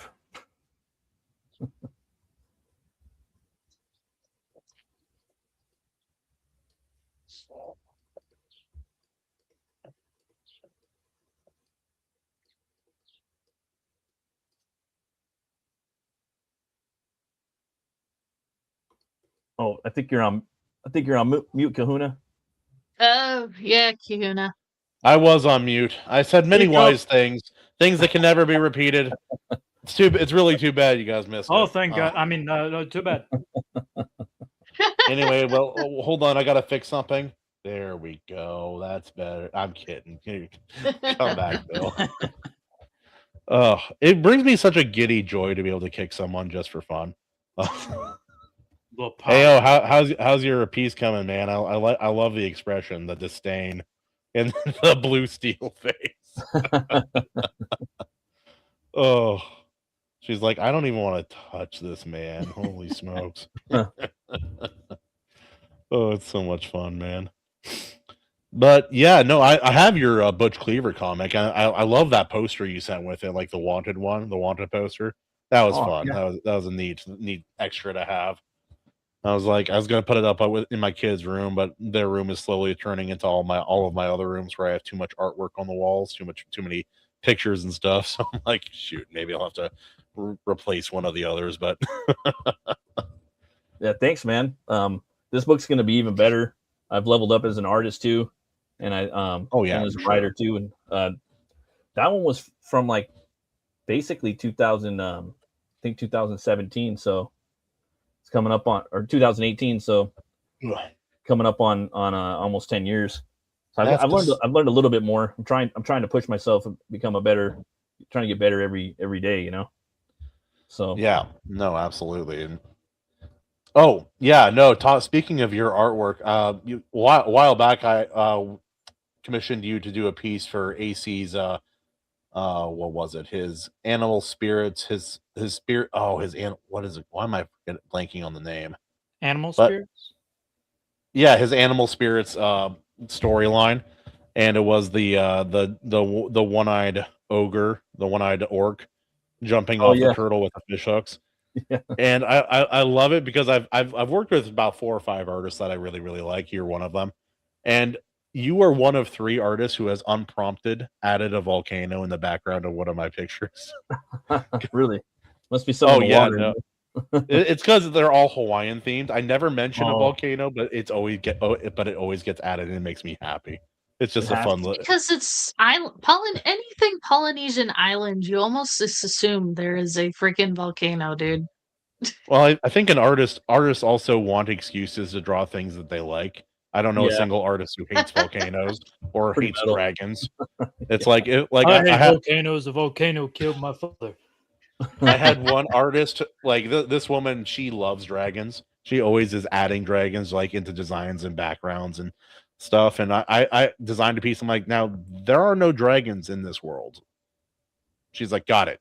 She added a dragon handle to one of the knives. I'm like, I see it. I see it. What are you doing? But no, it's fun, dude. Dude, I love this. This is such a cursed looking face. It looks like, oh no, it's great.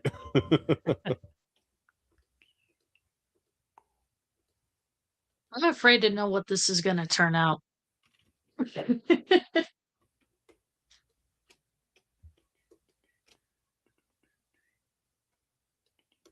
Sorry, I keep on getting muted by myself. Apparently. Anyway, Matt, what are your plans for after this comic? Do you have another project in mind? Are you going to work on just the continuation of that comic, or is there another project you have beckoning towards you? Right now, I'm actually working on I wrote a prose for Crom the Barbarian. I don't know if you're familiar with Crom the Barbarian. Yes, I am familiar. Not as familiar as with some other characters, but yes, I am familiar. Nice. And so he's public domain. And so I've been working with cromthebarbarian.com. They put out an anthology every year. Last year they did their first one. It was 250 pages.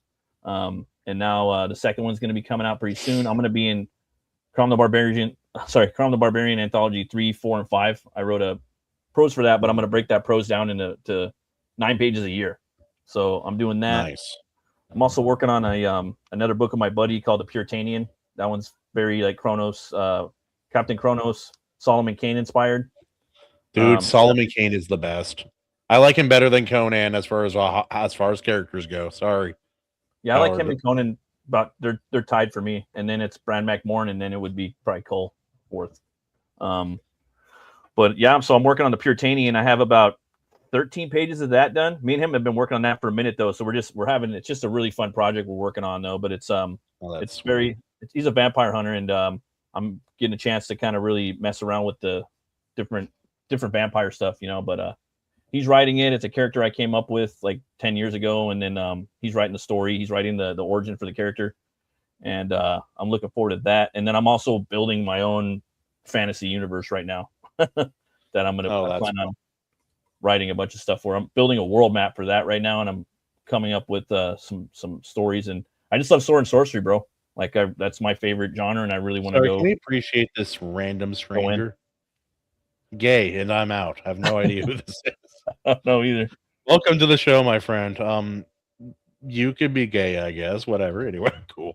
I won't tell anyone. I love the randoms that Ain't keep gonna showing stop here you. sometimes. Go ahead.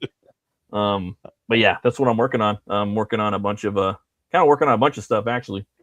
So Hellboy, I didn't come up with a sequel. I had some like vague ideas for like a second, third one, but out of nowhere, like 2 months ago, I started coming up with like a bunch of stuff for a sequel. So I don't know. I might do something to that later, but right now I've really kind of focused on this stuff and writing. Prom and the group project and Fantasy World. Yeah, no, that stuff's fun. Well, it's like I want to do, I want to write because like with Sword and Sorcery, you kind of have the one story, you focus on that, and it's that, like you're focusing on one little place, and then it's pretty heavy. Everything comes with a cost. No one gets anything. Everyone has to earn everything in the story. Everyone gets out scathed. It's so that's why I like Sword and Sorcery a lot. Basically, it's a little more grounded. Magic is you don't have to explain it too much. It's very. It's a little loosey goosey. Like you can take guesses as to what bad thing could happen, but it's not hard and it's a little looser with the rules than especially a lot of modern systems. Yeah, I don't like that, and like I think that it loses its edge when you do that. That's why I like Howard's Magic more. The more you explain magic, the less magical it is, and less scary it is, and less threatful it is. And then with like Howard's Magic, when you use it, you get fucked up. Even the good people do. Everything comes at a cost, With some of the stories I've been working on for my fantasy world recently, it's kind of like that. It's like there are like these known element like portions of magic, but then there's always like something, and that's just like, oh, I have a question. What about this? And they're like, we don't have any idea. Yeah, no idea. The less you know, the better. I think with magic, dude, and it's heavier, scarier. Magic should take a toll, I think, on people, as in real life too. You put a spell on somebody, it's gonna fuck you up later in life, and I've seen that in reality. And so some of that can come back to you. So I'm really looking forward to it. I'm trying not to do it. I'm not trying to. Trying to do something different with it, man. And it's hard. It's really hard. I feel you. Yeah, but I'm trying and I'm having fun. So, but yeah, long story short, I'm working on a gang of shit, and then I'm doing a lot of trying to do more like live draw streams and stuff. I'm doing those at night, and then I have a new show called Barbarian Brunch that I'm going to start doing hopefully Wednesdays, except for tomorrow. Yeah. That's during like usually around 11 lunchtime. Wednesdays, that's when I'm going to try to start doing it. Just kind of cover sword and sorcery stuff and a little bit of fantasy, that type of stuff. Maybe some swashbuckling stuff here and there. I'm trying to remember the name. There was this sci-fi book I read a while back. It was like it was like all humans had finally died out and only AI had survived. And it was basically, but I'm like, this feels like a sword and sorcery novel with robots. That's cool. I'm like, this is pretty cool. It's a weird blend of genres. Well, I never would have guessed. Sword and space. Like Space and Sandal or whatever. Like, yeah, they've come up with different ones. Because like one of the OG sword and sorceries was what's his face? John Carter. That's very sword and sandal like. But that's the first, I believe, sword and space book. Same author as Tarzan, I believe. Yep. And that's where I got some of my influence for Hellboy with Placidor, because that's the thing with Tarzan. They made like a million movies, but they never go to Placidor. They never go to the center of the earth where there's dinosaurs and shit. There's this concept I've seen a couple times that I really like, and basically it's that the Frankenstein's monster goes into the Hollow Earth and discovers all these groups of people and creatures, and he becomes kind of like this almost Conan the King kind of character as Frankenstein. I've read 2 or 3 stories like that, and they're all really compelling and interesting. I'm like, this is cool. This is that's badass. I would read that. That sounds like, I don't know if Mignola's doing that, because he started a Frankenstein monster series, because Hellboy's dead or whatever. Love Hellboy. That's my favorite comic. I need to grab Hellboy for still.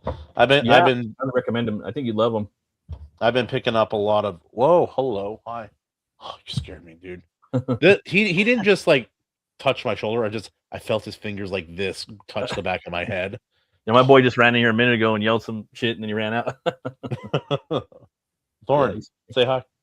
Hi. how you doing, buddy? Yeah, look at this. Hello. This is a pretty vampire with a glittering decapitated one. What do you think? Nah. Take it or leave it. Take it or leave it. I think if you decapitate a vampire, they turn to ash. Oh yeah, that's right. The ashing.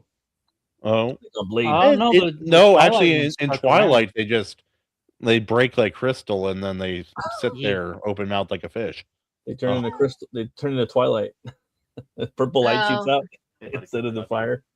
Like I said, I've never bothered to waste my brain cells on that one. Yeah, I've never watched it. I've just seen like previews and whatnot. It just looked boring, you know. There was a weird every now and every couple of years, my dad and I will sit down and watch we'll watch a movie that we both normally wouldn't watch. One day, years and years ago, I was a married adult. I went over to their house and I was like, we sat down, we were trying to figure out what movie to DVD to watch, and he's like, I haven't seen the last part of Twilight. And I'm like, I haven't either.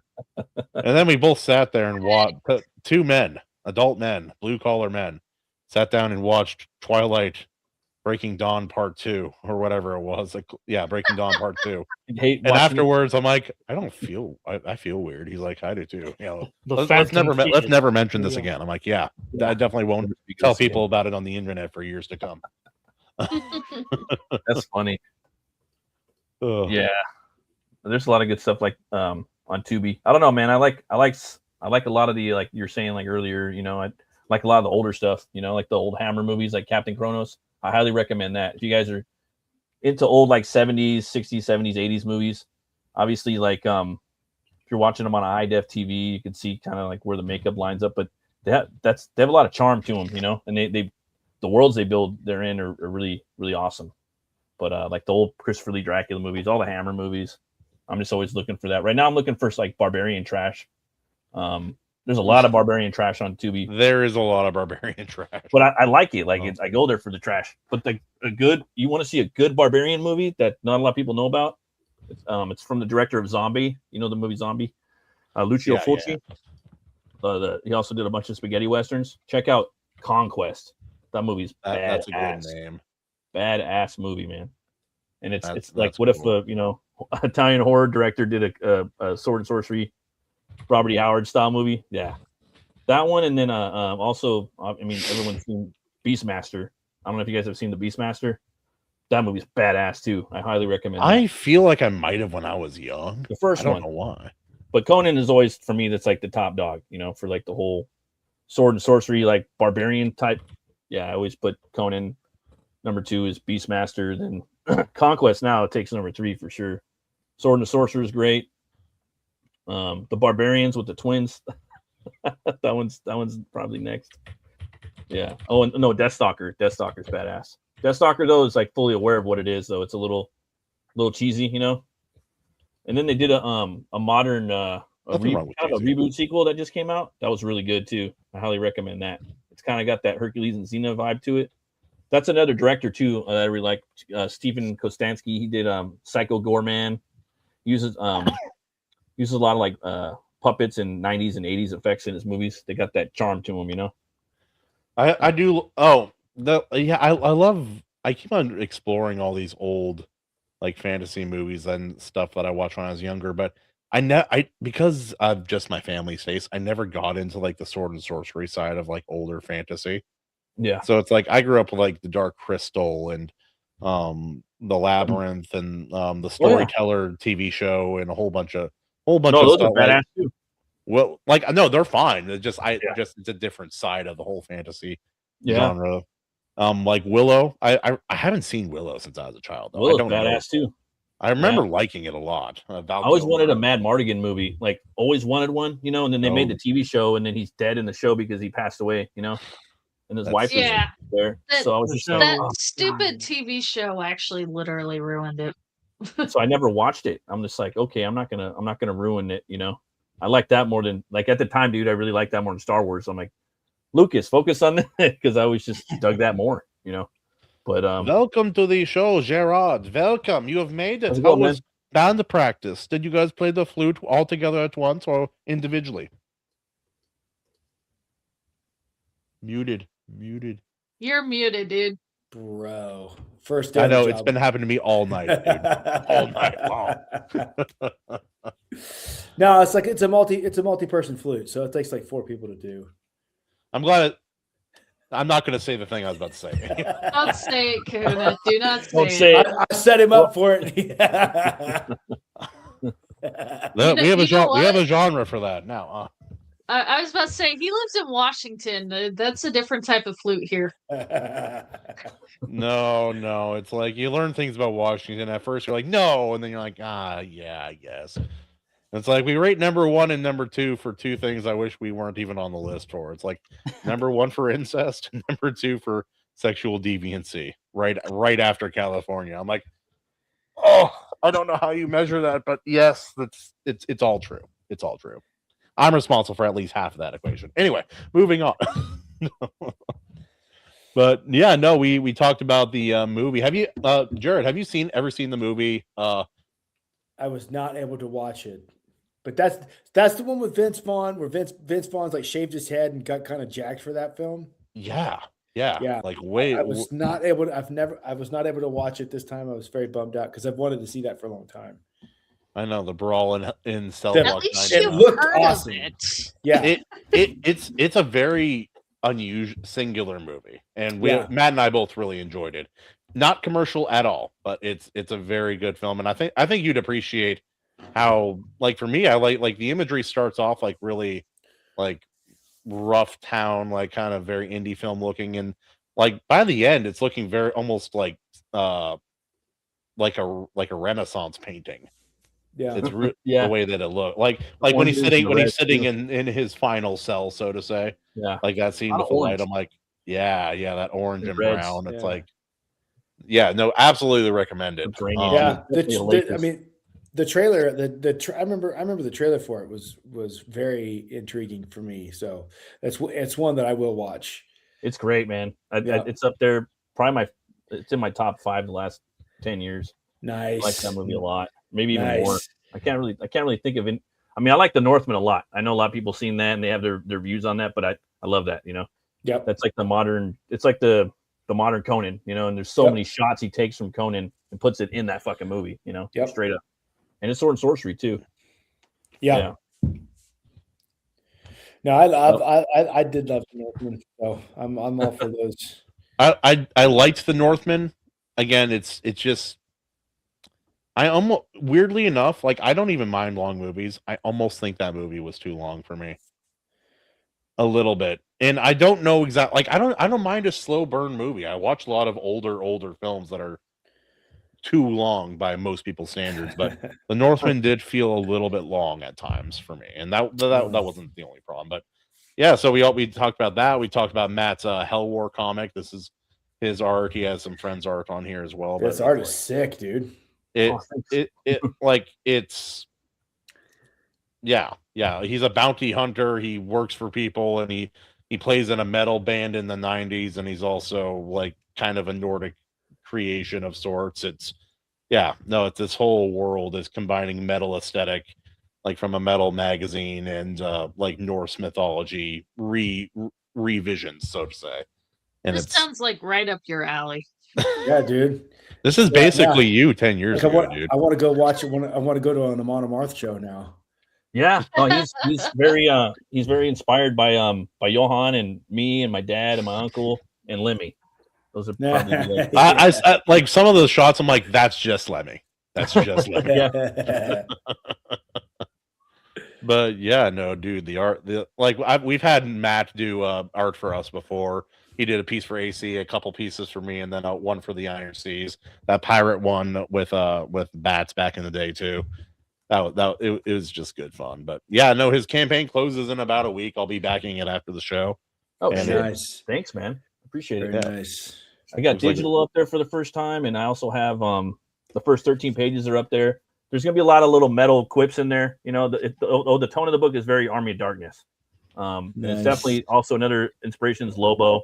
For sure. Yeah. And also, Oh yeah, I could Incredible Hulk. see Lobo in that. But he's not like sitting there talking a bunch of shit like the main man, but he does talk shit. He does have one-liners, but he's a little more stoic, you know. Lobo is just, and I'm working on a piece right now where they're fighting each other. I'm almost done with it. I've been live streaming it. Lobo versus Hell War. Yeah. That's awesome. You need to do the Spider-Man meme where they're just pointing, like. Oh yeah, that's one of the things I've been doing. Like people tell me don't do live draw streams, and I never did it, but now I've been starting to do them, and it's been actually pretty good for me. And my shtick is I kind of make characters fight. You know, I try to find the next one I'm going to do is David from American Werewolf in London versus Eddie from The Howling. So you get the two wolves from. I haven't seen the Howling yet. Nice. Oh, dude, I hard recommend. Oh, dude, my favorite. That is classic, dude. You have to see that one. So good. Yeah, I'll that have to- one's I'll have to actually check it out. really good. And it's a book, dude. I haven't read the book, but you know, I'll just leave it at that. You know, it's a great one. A lot of people put that. A lot of people like American Werewolf first, and then that one second. But for me, it's the other way.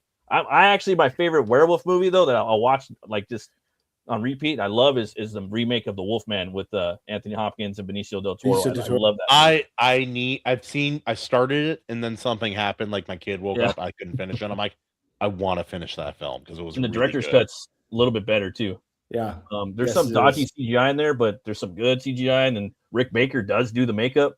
So, and he also did American Werewolf and Thriller Yeah. and doing other American Werewolf in London is such a weird movie. things. Yeah, So good. It's such a So- weird movie, though. it's perfect in some ways too. I guess in some, you know. Well, it's like if you go in expecting just a werewolf movie, you are in for something. It's good Some- though, right? Like it's fun when you Yeah. do that. You take that turn, like with Bone Tomahawk. You know, same director as this movie, Brawl. Oh yeah, You're going in for the western, like maybe even a little weird and a little bit of horrific, maybe some cannibalization, you know. But then no, it goes in a little bit of something else because those aren't those that's a different species they're dealing with, you know. Even the I forgot what his name is, the guy from the Native American from Longmire. He's in there talking about it, you know. he's in everything, and he's man. It's like I like Longmire the show, but I've read all the books, and so I have a lot That's of right. that show. You're like the only guy I could talk to about Longmire with. Everyone's always Yellowstone. I'm like, dude, you could actually have a show where you can have a show where people are cool. Actually, Yeah. you can have Yellowstone, but with Soprano, good you know. people. Yeah, With good people, yeah. And this guy's, you know, he's hard boiled, you know, cowboy sheriff, you know, only drinking beer, you know. That being said, after like 20 books, when he was considering retiring in the first one, I'm like, sure, cool. I'm still with it, but like, how old are you, Walt? I'm curious. He's like Batman, dude, you know. That's cool. But yeah, no. And you, Matt, I want to show you this because I wanted to tell you about this last time we talked about it. I forgot. So I'll share this real quick. This is a book by a friend of mine, and it's really solid. Really sorry. Really solid. Eric Book one, Vog. Eric Wag, the Citadel of the Seven Swords. It is a really solid modern sword and sorcery like kind of book. Looks And pretty it's definitely sword, but a lot of sorcery, and it borrows things, but it just the way, even the tone feels like a book written at a different time. And I think you would really, really like this book. Plus, Eric's dope. Eric's Eric's dope. such a Eric is cool. dope. I love Eric. He's dude. such a cool guy. He basically looks like this. Yeah. Little more gray. Pretty much. Pretty much. Nah, Eric Wag's cool. Yeah, no, that's Cool, man. a Check that fun out. book though. I love me some sword and sorcery, man. You know, I'll just burn through it, man. You know, I love it. You know, you got to get through the Howard, but then once you get through all the Howard stuff, you're like, okay. Well, like More. then a bunch of other people wrote Conan stories that weren't Good, too. Howard. They were really good. I've Like been afraid Wagner, I to. heard stuff, his Bloodstone. I've been reading that right now. I'm willing to give it a try, but I'm just nervous because like Howard is one of my favorites. I'm like, He's my favorite writer, you know, because he did everything, you know. Good. He did romance, he did the boxing stories, the weird like- westerns. are you like? Oh, have you ever read Dream Snake? That little short story by him. No. Mm-mm. It's weird. It's different from anything he's ever written before because it's based on a real reoccurring dream that he had. Oh, and okay. it goes through the dream as the story. Dude, it's one of my favorite. It's maybe my favorite short story ever written. Period. Mm. And I've read thousands of short stories. They're hard, man. They're hard to do. I think the pulp stories are hard to do. You know, and he was just writing everything. He's kind of Oh, he was dude, like he makes every modern writer look lazy besides maybe Sanderson. A few other and the people. economy of word was very important, you know, with him. Like that's a big thing with him. I can't really put it to words. He says a lot with Yeah, the economy of language. He was like, what if we could say something really profound in about 10 words or less? And Tolkien was like, what if I described it to you in 1,000 words? Yeah. I like both, but I don't and know. then you're going home from work, you know, you're working like on the ranch or you're building a skyscraper, you know, in the 1920s. You go home from work and you need something quick and punchy, you know, and you're going to drink your beer and the radio ain't even really going on yet. So also maybe the funniest like unintentionally funny vampire stories ever written in fiction. This ancient Aztec god, he was buried alive, and it's been 2,000 years since he awoke, and now he's gonna get killed because he's getting beat up by a Texas farmer with his bare hands. Right. Oh, dude, it's like that story We is all so know funny. the Texas farmer is Chuck Norris. Come on. Basically, yeah. He went fisticuffs with the ancient vampire god until the sun came up and burned him, and that was like it's so funny too. That one and I forgot the werewolf one too. There was he has like that werewolf. Oh character. yeah, the wolf's head, like Werewolf by Night a little bit. It was like the wolf's head or something like that. I know what you're talking about. It was one of his first stories, if I'm not mistaken, that he ever wrote. He made Solomon Kane when he was like 15 and Bram McMorton when he was like 14. I can't believe that. Oh wow! He was. I didn't know he was that young. He's such a genius, man. Like Dude, I think I'm older than he ever lived to be at this. He died like at 30, didn't he? Yeah. So I'm older now than he ever lived to be, and he wrote all that. Have you seen The Whole Wide World? It's a great movie, dude. It's Vincent D'Onofrio plays him, and Renee Zellweger plays his girl. It's sad, but it's a solid movie. It's like from 1990, bro. But you get to see Howard, and the crazy thing was when they're making the movie, Vincent D'Onofrio went and met Howard's friends, so he got to kind of piece it together because there's no audio interviews of Howard. No interviews, yeah. So he got to like talk to a lot of people. So I talked to a lot of like the Howard, hardcore aficionados or whatnot. They're saying that you're not going to get a better. We're lucky to have that movie, and it's on Tubi, I think, but it's sad, very 90s, but it's great, like by nature it has to be tragic just because of how he died and rough life too, the whole thing. Yeah, it's pretty fucked up. What I do like about his writing though is like reading how he reads everything out loud and everybody can hear him when he's writing, feverishly. Yeah. What were you going to say, Jared? I said it's called The Whole Wide World. Yeah. Oh yeah, so our piece for AO to draw was we were talking about Underworld, so we were like, what if Selena killed Edward Cullen from Twilight? And this is that would be pretty cool. They were going to make a Blade crossover with Underworld at one point, but it didn't go through. I always thought that should have happened, and I was so upset it never did. Dope. No way, dude. We can't trust them to make a good Blade movie this time period. I'm glad that back in the day. Back in the day, they weren't that far apart time-wise. Yeah. No, the motherfuckers always try to escape uphill. Right. I was so happy when I realized that, or when I heard that the Blade movie actually just got canceled because they couldn't make it. I'm like, how hard is it to make? All you gotta do is put him in freaking black leather and have him kill vampires. It's like the same thing with like a Resident Evil movie. You gotta just get a mansion. You know how like some film sets have quirks, like some projects just had one weird thing about it that you don't notice until someone points it out, and you're like, oh wow, yeah, no, I see it. It's like how there's a bunch of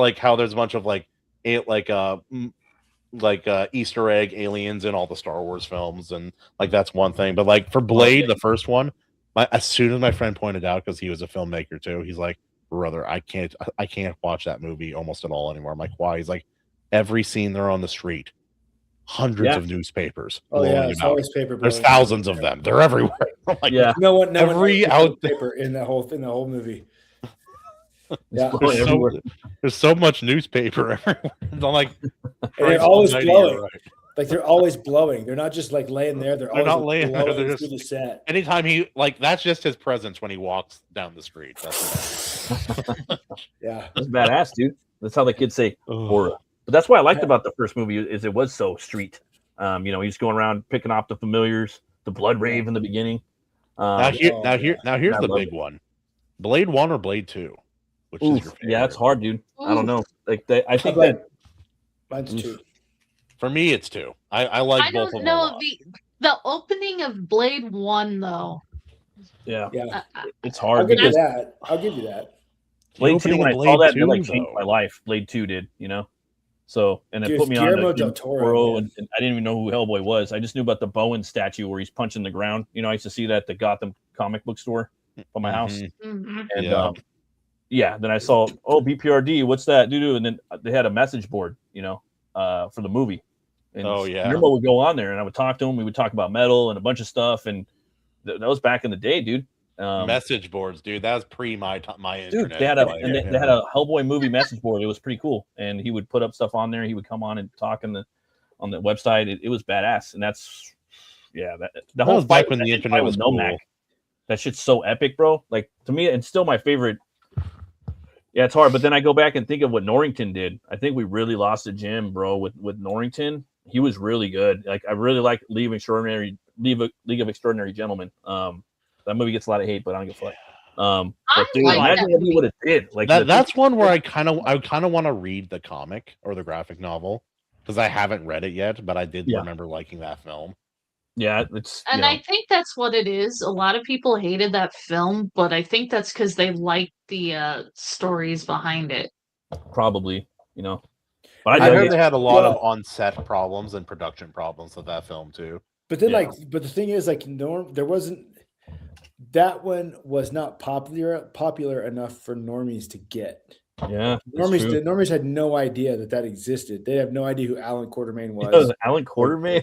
Who the hell are these people? Like, at the time, as a child, I had no idea who he was. I'm like, yeah. Hey, I loved how they portrayed Dorian's picture, though. I knew who Tom Sawyer was. That was cool. And he's not in the book, I don't think, but he's perfect for the movie. Grown up Tom Sawyer, and just the way that Norrington put that movie together, bro. Like all the little props. And the Jason Fleming's hide, he looked cool, man. But they were kind of trying to market it to like the X-Men audience, I think. Because I remember watching the commercial on TV. It's like LXM, like they had to throw that X in there, Yeah, it had the X-Men kind of font for a Victorian era movie. Well, that's what they were trying to. That's what they were trying to piggyback off of. Was that to me, my gentlemen. That team thing. Yeah, and the early Marvel hype at the time, but yeah, I think no, okay. I know among the fans, I know this would be sacrilege. I don't. I think Sean Connery was miscast as Alan Quartermain. Okay, I am not the only one.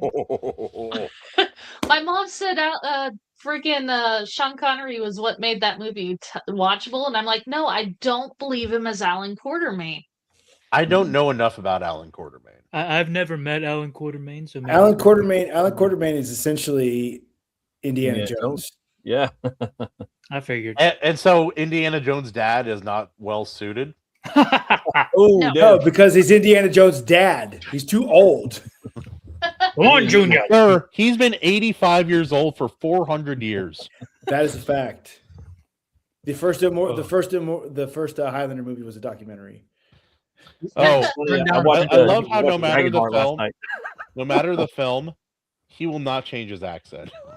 No, he's ever. He can do it. It's like, you're in Highlander. What's your role? Oh, I'm technically an Egyptian. Juan Sanchez Vinalobos Ramirez. Sure, Scotch. Yes, my name is a Spaniard, but I'm actually Egyptian. You could tell by my Egyptian accent. Think about first night where Guinevere cheats on him with Lancelot, and I was a kid because it's one of my mom's favorite movies. I'm like, dude, he's like old enough to be her grandpa. No wonder why she cheats on him. No kidding, man. I remember that movie, like going in to think, okay, this is going to be better than Excalibur, hopefully. That was a letdown. Yeah, it was a massive. They can never do it. The only other movie that came close to it for me was Antoine Fuqua's director's cut of King Arthur. That was pretty good. Fucking I dope. was surprised. 90s fantasy with what's his face? Skellen Skarsgård there, dude. The Saxon. No. Oh, this is all-star Yeah, cast, dude. You look at the whole round Mads table. Mikkelsen playing Tristan. Everybody, like the It whole was cast. so Like, good.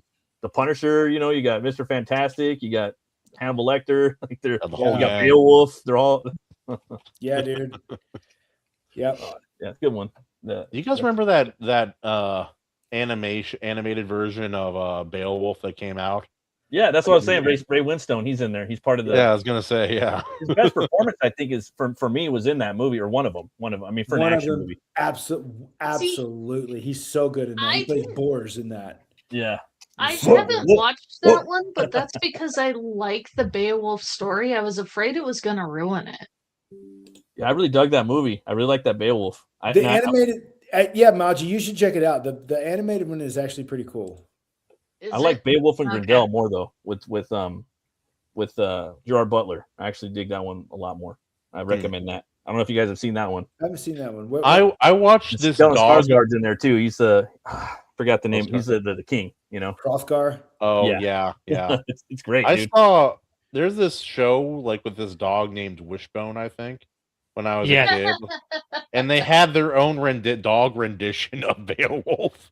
That was my first exposure. Yeah, he would reenact like classic stories and stuff. Yeah. Yeah. That was actually my first exposure to Treasure Island, and then I realized, oh my gosh, this is such an amazing story. Have you guys seen Outlander? The show? Jim Caviezel, Ron Perlman, and John Hurt. No. So I love all those Beowulf, but there's a spaceman, right? And Jim Caviezel from the play Jesus, he comes down, he's a spaceman, and he goes and he lands in Norway during the Viking era.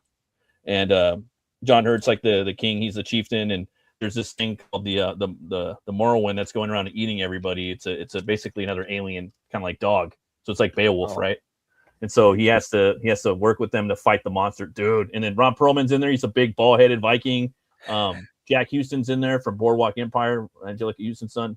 I think he does his best performance. But yeah, it was an indie film. It's badass though. So, yeah, I can't believe there's a Jim Caviezel film I haven't seen. That's his best movie. After Passion. I like Passion, but it's his best movie. I don't know. I still can't beat him in Count of Monte Cristo, man. Oh yeah, no, dude, you're right. Yeah, and it's like it's a different, not a movie you enjoy, but also whatchamacallit? Oh, that film that they blocked for years. Sound of Freedom. Sound of Freedom. I still Sound haven't of watched Freedom. it. I actually like that one. I'll watch that. I shouldn't, but I do. It's important. It's an important movie, and his acting is really quite something. Spot on. Really? It's one of those movies that makes you hate being a human being and makes you want to grab a wood chipper, but at the same time, I don't need a movie for that. I know, right? But at the same time, it really did bring to light just how bad it is. Yeah. I remember those movies, man, like the Kevin Reynolds movies. I think he did that one. He did the Three Musketeers, and he did Robin and Prince of Thieves. I freaking love those 90s movies, man. Yeah. What's his name? Three Musketeers doesn't get enough credit. I know it was bad in the bad 80s hair, but I mean, dude, the 80s hair made though. I love that. I like the Disney Michael one. Wincott. He's in all three of them. Michael Wincott, dude, from The Crow, Top Dollar. He's got the coolest voice in movies history. He voices Death and Darksiders. Yeah. Very underrated. I need to force my co-hosts and friends to watch a bad 80s film for one of our shows. Like, let's watch Big Trouble Little Tokyo. Let's just watch a really shitty bad. Dude, I'm trying to convince you guys to watch Warrior and you won't watch it. Come on. Big Trouble in Little China, you mean? Or Showdown? No, Big Trouble Little Tokyo with Dolph Lundgren. The really bad one. It has Brandon Lee, Bruce Lee's son, Oh yeah, the movie's awesome. He has the worst lines of all time in that movie. I love that movie. And he says them with full chested. Like he makes the most misogynistic lines sound homosexual. It's so 1991. Showdown. yeah. He's there. He's like, hey, dude, what we should do is we should go eat some raw fish off one of those naked chicks. That's Showdown in Little Tokyo. Oh, Yeah. Showdown. That's what. Is it? Yeah. I thought it was Big Trouble in Little Tokyo. No, it says you think Showdown. of Big Trouble in Little China, which was an 80s movie, and you're in Showdown in Little Tokyo, which was a 90s movie. Oh, I always thought it was just like I thought I was making fun of the name. My bad. They're both awesome too. Also, in that film, you know how you have to, Jarrod, you're a filmmaker. You know how there's budgetary restraints sometimes. You do what you can for free, and you pay only for what you need to as a indie filmmaker. Yep. Well, they must have had a very small budget for the music because there is exactly one track for the entire film. It's a basic looping synthesizer with no personality whatsoever. I hope it sounds like sneaking because they use it for sneaking. I hope it sounds like action and romance because they use it for all of those. There's a lot of those in that era. Yeah, and like the westerns, the spaghetti westerns, they would score the whole movie before it was even made. Up to it, and it was great. It sounded great, and a lot of those songs are like iconoclastic backbones in the movie. Well, it's like those are those movies as good without the music? No shot. Are they even popular? Maybe not. No, that's the fact. It's a little genre. I mean, a lot of people kind of slept on it. I don't know if people are actually really going to go back and watch anything other than the Man with No Name trilogy, but there's a lot of them out there, and they're all on Tubi, baby. I with the name Sergio directing the movie, you're in good hands. Yep. There's 3 different Sergios that did spaghetti westerns, and they all were pretty good. Dude, I was telling them about Conquest, man. I don't know if you guys, Lucio Fulci, he did a sword and sorcery movie called Conquest. You guys got to watch that. That's my top. That's in my top 3. What's a really bad Western that's totally making fun of it, but still one of those 90 classics? The Three Amigos. Oh yeah, I used to watch that. I love that movie. I was thinking The Quick and the Dead. I thought that's where you were going. Oh, I love that movie too. Sam Raimi. Big influence for me. It's somehow more Raimi than the Spider-Man movie. Somehow it is. I know, right? Like what Outlaw Josie Wills. That's my favorite. Eastwood. That one and Pale Rider. Pale Rider's mine. For a few dollars more, characters, man. And they the really Outlaw Josie Wales is good, but for a few dollars more might top it for me. It's really close. I really like for the second in the Dollars trilogy. I really like Django. The old one, I assume. Yeah. With Frank I haven't seen old. I've only seen modern Django. I haven't. You seen got to watch it, dude. Because I mean, his movies are entertaining, but he is a collage artist like Rob Zombie. But you got to go back and you got to watch the OG one, and it basically just became like a genre, basically, and that's all Tarantino did was he's like, oh, I'm gonna do my take on that genre, Yeah. Django is a genre because it became public domain at that time, and there really wasn't laws were kind of weak. That was something that kind of pissed me off about some of the criticisms of Django. It's like it's not like the old ones. I'm like, it's just as I've seen scenes. It's just as zany and weird and fun as the old like. It totally was. Yeah. Going through town, he's riding on town. He's got a coffin chained to his horse. That's how the movie starts out. I also love how those old spaghetti westerns were like the original Japanese light novel. The title is ridiculously long and it explains everything. And they love the samurai films, And in that movie too, he gets like I his got hand trapped in the Old West, and now I'm a bounty hunter. It's so like biblical, like the crucifixes everywhere. It's so gothic. That's why I like it so much. Django, for a multitude of reasons. And then there's the comedy ones like with Bud Spencer and forgot the other guy's name, Terrence Hill. My name, they call me Trinity. They call me Trinity. That's just awesome. My name is Nobody. There's 3 of those. There were 3 of those. They made so many movies together, man. Like crime movies too. Like They have so much charm in these movies. Like you have to watch them. Like everybody needs to go. They need to do it. They need to have that experience. People also underestimate what filmmaking was like back then. They made over 600 spaghetti westerns in 4 years. Oh yeah, and, that's what they did. They did what was popular, and they had these expos, and they would kind of set up, and everybody kind of they would do what's popular. Like the first did the porno, like we make it the porno, and they're like, okay, let's do the western. We make it the western. Like let's do that horror. What about the western porno? We make it the western now. We make it the horror. You know, we make it the giallo. But everybody was on the same level, and they're all a bunch of blue collar guys. You know, no one was higher than the other. They're all on the same round table when they're making these movies, and so they all had that shared vested interest when they're making that scene and They Call Me Trinity with the beans, the pan of beans. Oh gosh, it's almost unnerving to watch him eat those beans. Yeah, it just keeps going and going and going. It's like it gets to you, right? It's like, dude, are you okay? And a lot of it has to do with like what they grew up in, you know, like with their government and, you know, fascism and whatnot. Yeah. And they're expressive through their horror and through their westerns and stuff. Yeah. I also like how there's never a single Native American in a spaghetti western. Dude, there's only one Mexican in this. I think his name is like John Davis or something. He has a total like you know, a European dude name. Sorry, Bill. Sorry you're not feeling well, brother, and you having connection problems. I was wondering where you went. Better, man. Yeah, feel better, brother. Sorry. Yeah. So, Ao, what is this? It's awesome. It's a rat. I like it, I think. It's an angry rat. But you should put some gloves on him. Like, hey! Put some biker gloves on him. That's great, dude. Cartoons. Forgot what his name is. Also, can we bring back the painted VHS like movie covers? The old painted.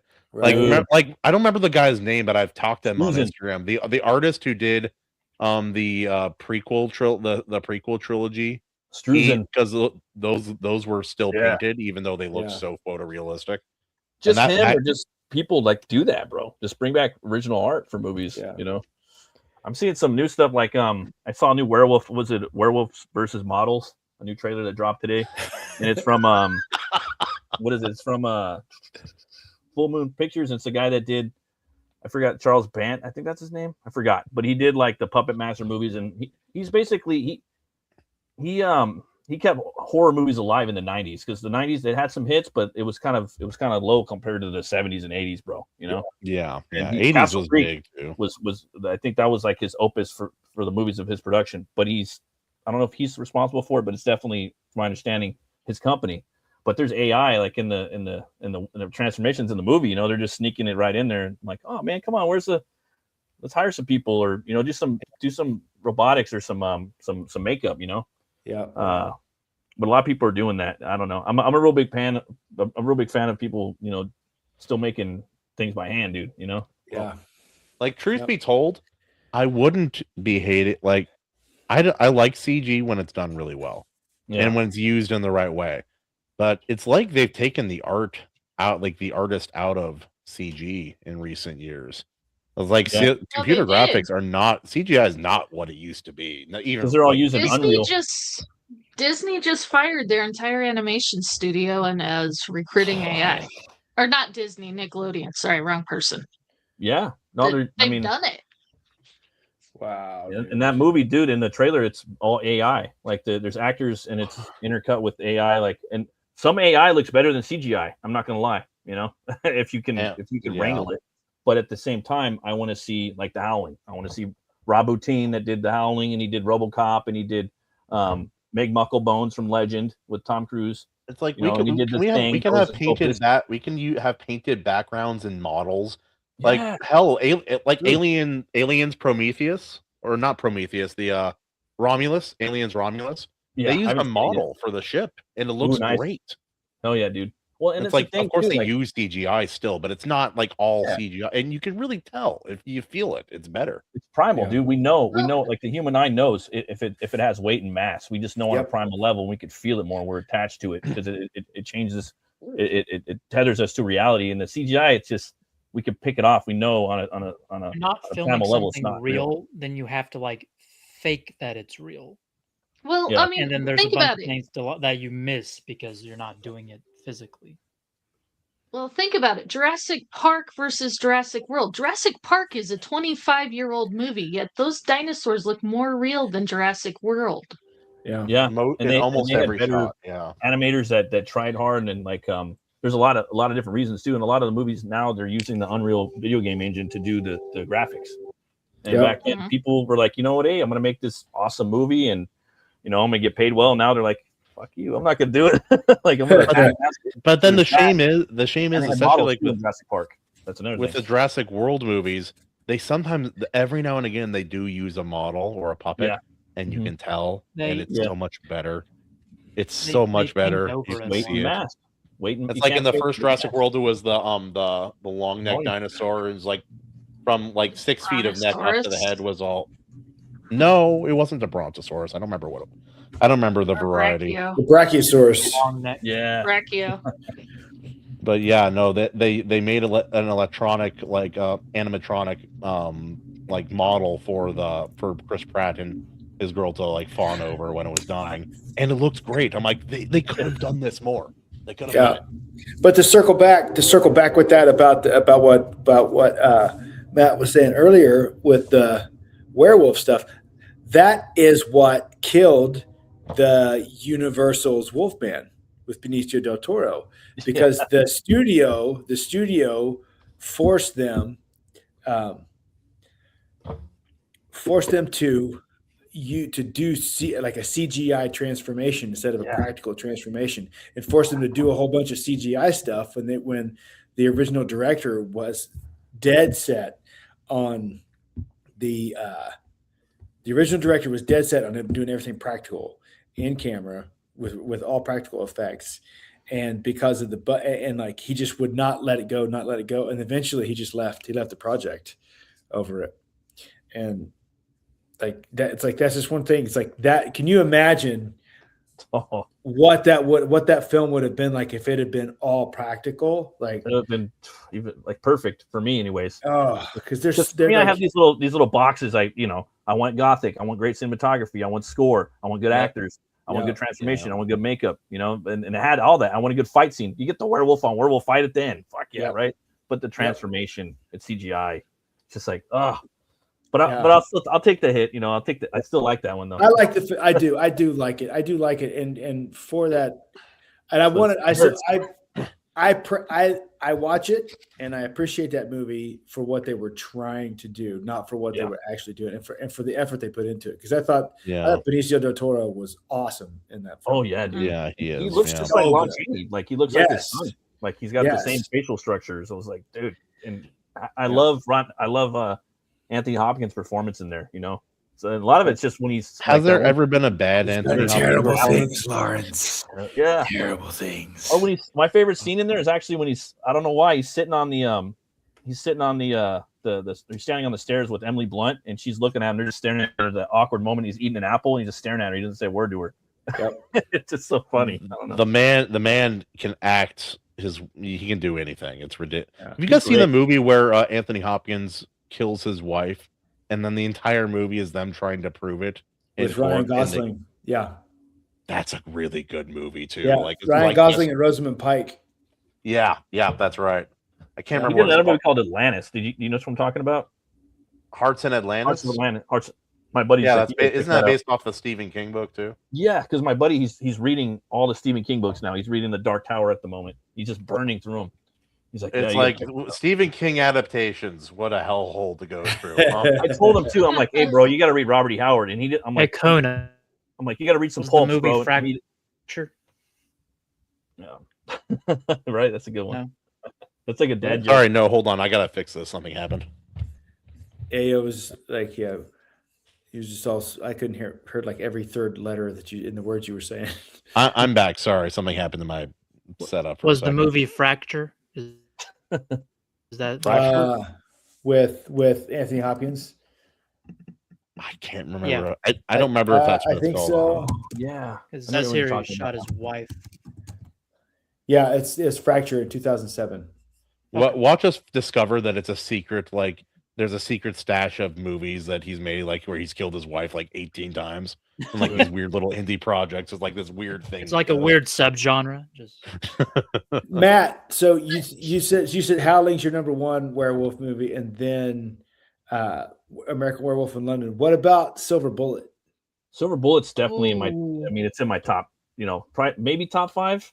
Yeah. It's so good because like they combine the quadrupedal and the pug together, and they did the marriage of the two, and then Bernie Wright's in, and it's just Stephen King. Like it's, and I watched that one so much as a kid. I love Gary Busey in there, and Yeah.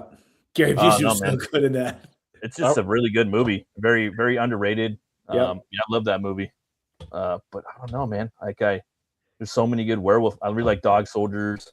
I was gonna Dog say Soldiers someone is really mentioned good. Dog Soldiers, please. Dog I Soldiers don't is know, really dude. good. The whole Northern California and Pacific Northwest, like colony thing. I think that's so cool. And then just like the dirty, like sleazy 1990s, like LA, like reporter, like serial killer werewolf. Like it doesn't get any better than that for me. Like, and that's not even like the effects, like. Yeah. Oh man, it's really. And the Demon Wolf. I have an opinion because I've not as many as you two apparently, but I've seen a lot of werewolf movies and shows and stuff. If you can't do the transformation right, less is more. Yeah. If you're not going to do it really, really well, like show me a shadow elongating, and then show me a glowing eye all of a sudden. Like just do a little bit. Like you let my imagination fill it in. If you can't do it right, please. Do you remember, Matt? Do you remember the show? Werewolf on Fox? Like, I think he was like a detective or something like that, a reporter or something. It was in the late 80s, and it was a college kid whose roommate was a werewolf and bit him, and he was on this quest to find the original werewolf who bit his friend so he could kill him and end the curse of the werewolf. And so it's just following him, trying to find the original. Chuck Connors played the original werewolf in that. Futurama did a spoof of that. And yeah, then, I definitely saw this at some point. Yeah.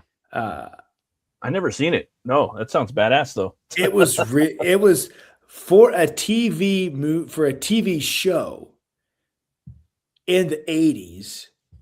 It was pretty daggone good. And it was pretty creepy, and they had a pretty good transformation sequence in there. And it was surprising. And you can't find it anywhere. Can't find it anywhere. There's so many like that. Like the Keep, like Michael Mann's The Keep, that one was hard to find forever. I still haven't watched it yet, but I want to watch it, You know what I want to watch? That 80s show with Ron Perlman where it's Beauty and the Beast. Yeah. I used to watch that. I haven't seen it, but it sounds horrible, and I kind of want to watch it. I like that a lot. I watched that. George R. Martin wrote a bunch of those. Oh, that's crazy. I was going to say we've talked about that before. I was wondering how it came up. Yeah. Oh man, there's another one too. I think called Bad Moon with Michael Perrier. Yes, I like that movie too. Yep. The transformation in the beginning, like it's pretty good. I like the underworld movies. Those are very mainstream. Those lichens they're a unique looking design. I like especially in the second one, like William, the white one. I think he looks great. He's my favorite. I like how the lichens and werewolves don't look quite the same. Also, they are different. Yeah.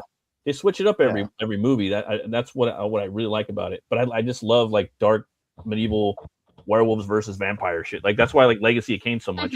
That's what I'm putting in my. That's what I'm working on for that fantasy stuff I'm working, or my sword and sorcery stuff I'm working on. I never get enough of those two. I just want to watch Underworld again so I could see Nye kill a werewolf, a lichen, and just it's great. Yeah, like your little. Oh, it's great, dude. I just put he fights one with his bare hands. It's freaking cool. I just put a link to the IMDb page for that werewolf show. Oh, nice. The private chat. I could watch a whole movie of just his character. I think it's Victor. I would watch a whole movie of that character. Oh yeah. Undoubtedly, yeah. It's so good. I like it would be fun to see him. He's like Kane, dude. With Kane from Blood Omen there. Like it would have been fun to see him and like Amelia and not Victor. No, what's his name? The three Tony leaders. Curran. Like, Oh no, the elders. The elders. Yeah. See how they established and came up with rules. Twins, right? William. Dude, you're right. William's the werewolf. William was Corvinus. William and Marcus were the Corvinus twins. Okay. Yeah, Marcus was the first vampire bitten by a bat. Right. and then he turned Victor and Amelia. The three elders were Victor, Marcus, and Amelia, and Marcus was the original. But Yeah, but they at some didn't want point, to everybody kill him was because they convinced, were like, worried it 'cause- would wipe out all the vampires. yeah, That was and, pretty and good, dude. everybody was worried that like Victor convinced everybody that he was the original, Yeah, and somehow cajoled Marcus, who was a badass, into listening to him. And I'm like, I'd love to see how that happened. I'd Pretty love good. to see it. And Corvinus was a real like Hungarian king, from what I understand. yeah, I didn't do too much digging into it, but I believe he was. yeah, yep. Mhm. Also, yeah. that And being then- said, like talking about vampires again, Nosferatu. Oof. I love that Well, movie. Dude. I was new about one, to yeah, say oof. we most of us here on the panels actually got a friend that has a killer vampire story too. Daniel P. Yeah. Riley wrote a It's vampire story between three friends. Oh my gosh, he went deep into the original lore. deep into the lore, and then a 90s college setting. But it's really good. It's called Heir to the Dragon, and it's really a really And I'm not good saying that take on because vampires. Daniel's a friend and my editor. It for a unique take on vampires that's very honors the lore, he did really good. And I don't even like Yeah. first person writing. And he's never worked on anything for me. I'm only saying it now because he has a weapon to my spine, and if I don't say it, no. But no, that's a really good modern vampire story. I really enjoy it. If you're looking for a good vampire read that's different, that is definitely a way to go. Yeah, I just like to blast old Nickelback and read the book. It's a good time. Stripper metal. There's another pretty good it's kind of cheesy, but it's fun. It's called The Subspecies. I don't know if you've ever heard of those movies. Oh yeah, remember? But, yeah, it was Radu. Yeah, Radu. Those movies are badass, especially the second one, dude. And he's a fiend vampire, bro. And like he's kind of, oh man, there's just nothing like it. It's a little schlocky, but I like that it has characters and it's gothic horror. That was filmed in Romania too. Yeah, and they used the whole castle and everything. Yep. Like those. Yeah, and that was with Full Moon Pictures, I think, as well. I think so. They just made a new one too. No, really? Yeah, and he's back. Andreas Ho, I think that's his name, or how? Awesome. That is But awesome. it's his origin, dude. He's like a Templar Knight or something like that. It was on Tubi for a little bit. I haven't that's finished so watching good. it though, but it's just the whole gothic horror with characters. Oh, it's a lot like that's what I was gonna say. It's a lot like Hellboy, because like how Mike Mignola would put in these characters. You have like Rasputin and Baba Yaga chilling like on a tree talking, and that there's like a scene where he's in a crypt, Radu with his dead witch mom, and it's just in the second movie, and it just seems so like Mignola. I really dug that. Dude, I just put the private chat a link to, I believe, both seasons of that show Werewolf on YouTube. Oh, nice. Or no, it's episodes one. Whoa, look at that format. Oh, that's fun. Oh man. Also, it's like 5 hours worth of episodes in one video. Nice. That's not bad. Yeah, not bad at all. Silver Yeah, Bullet it's fan, 5, dope. almost 6. So it's like, for me, one of my favorite vampire movies is like, because I love like 80s aesthetic things, because I wasn't born yet, obviously, so I never got to like live through it or see it as much as like my dad did, but is like Lost Boys. I love that's such a fun it's such a fun goofy movie. I'm like, this is how you make a movie that's comedy horror a little bit, because it's all those things. It's fun. It's a fun time. Joel Schumacher's one of his best movies, dude. That one and Falling Down for me. That one's great, and I also like not Batman and Robin. We don't talk about that movie. They're fun, like when Yeah. you're 5 years old, you know. But later on, I mean, you hate them, and then maybe you might like them again when you're 40 for whatever nostalgia for like 5 minutes, and then they're not fun again. Did we need a crotch shot and a nips shot of every bat suit as they put it on? Yeah, no. Apparently. But he was gonna make them dark, and I know he was too. I know it was the toys, and he did sneak in a little bit of his homoerotic stuff in there. with what. Yeah. But he was going to make it dark, and he's like, "Give me the third chance. I'm going to do Batman Triumphant." And he was going to do it with Cage as a Scarecrow. But I know for sure they would have been darker, dude. Pretty sure they would have been. But they wanted to sell. It was about the toys, you know. Yeah, toys. Yeah, dude. As soon as executives get in there and start with about the dollar signs, like how do we sell it? That's the thing is, like, as soon as they want to start selling to kids, as soon as you want to start selling stuff to kids and making stuff for kids, everything goes to shit. And then Returns came out. You got Tim Burton Batman with Returns. You know, like where it's just metal and like it's biblical and he's murdering children and stealing babies, and so like, oh no, we gotta fix this.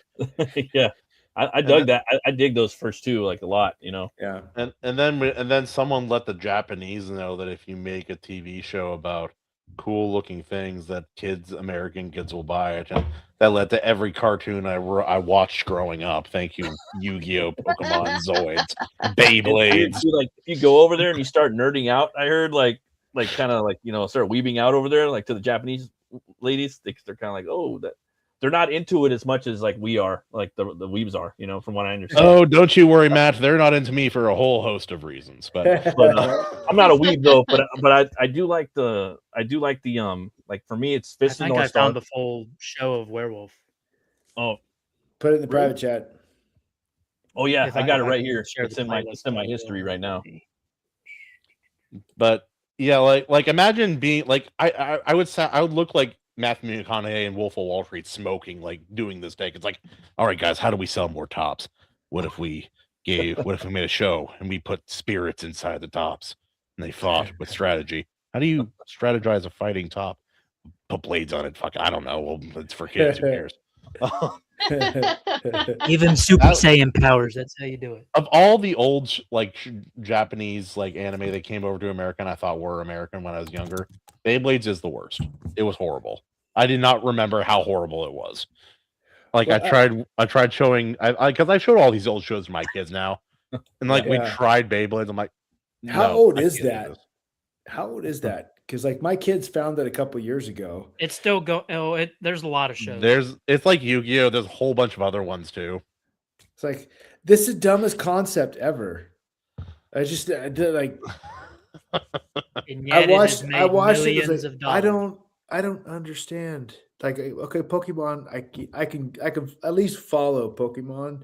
Like Beyblades, they're like spinning tops, so there's supposed to be like a spirit inside of each one of those things. Not all of them. Just some of them. What the hell, man? Oh. I remember when it kind of started too when I was younger, because it was just like 80s, like well, just when the manga came over, you know, like yeah.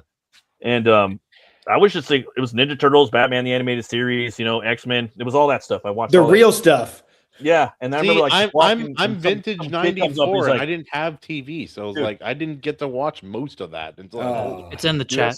I seen a bully come up and he had like Dragon Ball. He's like, "What? You don't like Dragon Ball Z, fool?" You know, I'm like, "Oh, what the fuck?" And like, you don't like Pokemon, dog? Like, no, I don't. Like, get that shit out of here, like, you know.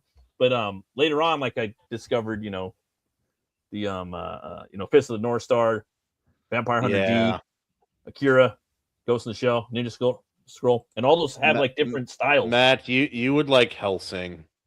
Oh yeah, I've heard of Hellsing. Yeah, and then Berserk. That was another one. That's the manga for Hell, like as much as like the show, the manga for Hellsing is really, really good artistically. It's like he's one of those characters like a giant cape just because he can. But I've never seen. There's no artist or story I've seen make better use of it artistically than that. Period. Nope. No one. That's like saying a lot. A lot of the stuff, the designs look the same. A lot of the characters. I felt like in the beginning, like or at least in the '80s, there was a lot more variety in anime and manga. You know. Yeah. Have you guys ever seen JoJo or read JoJo's Bizarre Adventure? I've heard of it. Never read it. It's chock full of like music references. All the character names are really? I don't know. I think that one's overrated. I think so too. Cowboy Bebop. Cowboy Bebop it's overrated, but it's still a good show. But no, like at the end of the first season, I'm like, I love this dig that he does. He has like this main character, he's English. At the end, he finds out that his daughter, who immigrated to Japan from England, had a son with a Japanese, and he's just like this big buff old English guy in the airport, and some Japanese person trying to escort him onto the plane. He punches him, and he's like, "I hate the Japanese." It's like a Japanese guy made this. What is going on? Oh, it's great. But the stories, man, they have continuity, you know, and they're consistent, you know. And I can't say the same thing about the American comic industry, you know. Sure. So there's only one recent Marvel or DC comic I've tried, and it's absolute. I decided to check out the Absolute series. I grabbed one issue of like Absolute Superman. I'm just seeing if it's not shit. Like I'm like, we can't get worse than him being cucked by his son and his wife, like for the last 10 years in DC. We can't get worse than that. So yeah. I read the premise. I read the premise for Absolute Batman. I was like, no, I'm out. No. I was in there for a few issues, did a few reviews. Then I dropped it after, I don't know, I forgot what issue, and I was like, yeah, I'm just not feeling this no more, man. It's just not Batman anymore. Like it should just be a different character, you know. Yeah. Maybe call him it's bad or something, you know. I don't know, but it's too bad too because he's more your aesthetic now as well. Totally. Like that's the Batman I would just design. bad or just not your taste. Not my taste. Because I think Snyder does a good job writing Batman sometimes. I think he's most suited properly with horror. He's a good horror writer when he shines. He did a great Swamp Thing. I loved the Swamp Thing with Yannick Paquette. That was badass. But I don't know, man. I'm reading a little bit. I'm reading some Punisher right now. I like the Punisher, and they cucked him hard. Aaron cucked him pretty bad. They cucked him harder than ever. It's like all recent Daredevil has. You're saying Punisher is now punished? Yeah, no, they totally punished him like in the worst possible way. They almost canceled Punisher completely because he's a gun wielding of course Fed. White guy. They tried to get rid of him, but the fans retaliated. So they're just barely starting to remake his stuff. But he was problematic, quote unquote. He was problematic, and he's back now. I mean, they're on issue. They did the 6-issue run, and it was decent. And now they're on a brand new arc. So I've been reviewing those. They've been okay. And then Jimmy Palmiotti and Panosian, they had a shelved story because it was problematic when they wrote it. So they had to shelve it for 5 years. So they were, and it was a 4-parter that was pretty good. I would love to go on, get onto one of those projects as like an advisor. It's like, I have a couple edits, and I just like make it way worse, like way more out of line of what they're looking for. Just like insert a couple of jokes that I come up with on the spot, and it'll be fun. It's like I appreciate a good masculine story, which is why I grabbed the blue box. No, there's still a lot of good comics out there though. Like even in the comic store, maybe not mainstream, but that have their books, through Luna and whatnot. But Conan though, they're killing it over on Conan. Heroic Signatures and Titan. Yeah, the Conan books are badass. And they're, with respect to Howard, they're doing a great job over there. Also, the illustrated comic editions of the Bondi Sines for Elric. Dude, I got the first 4. I got a freaking insane. I haven't read book 4 yet. The new one, it's very Clive Barker-esque too. And from my understanding, Moorcock's all about it. He's like, I like the kind of leather and whatnot. I was reading that in one of them.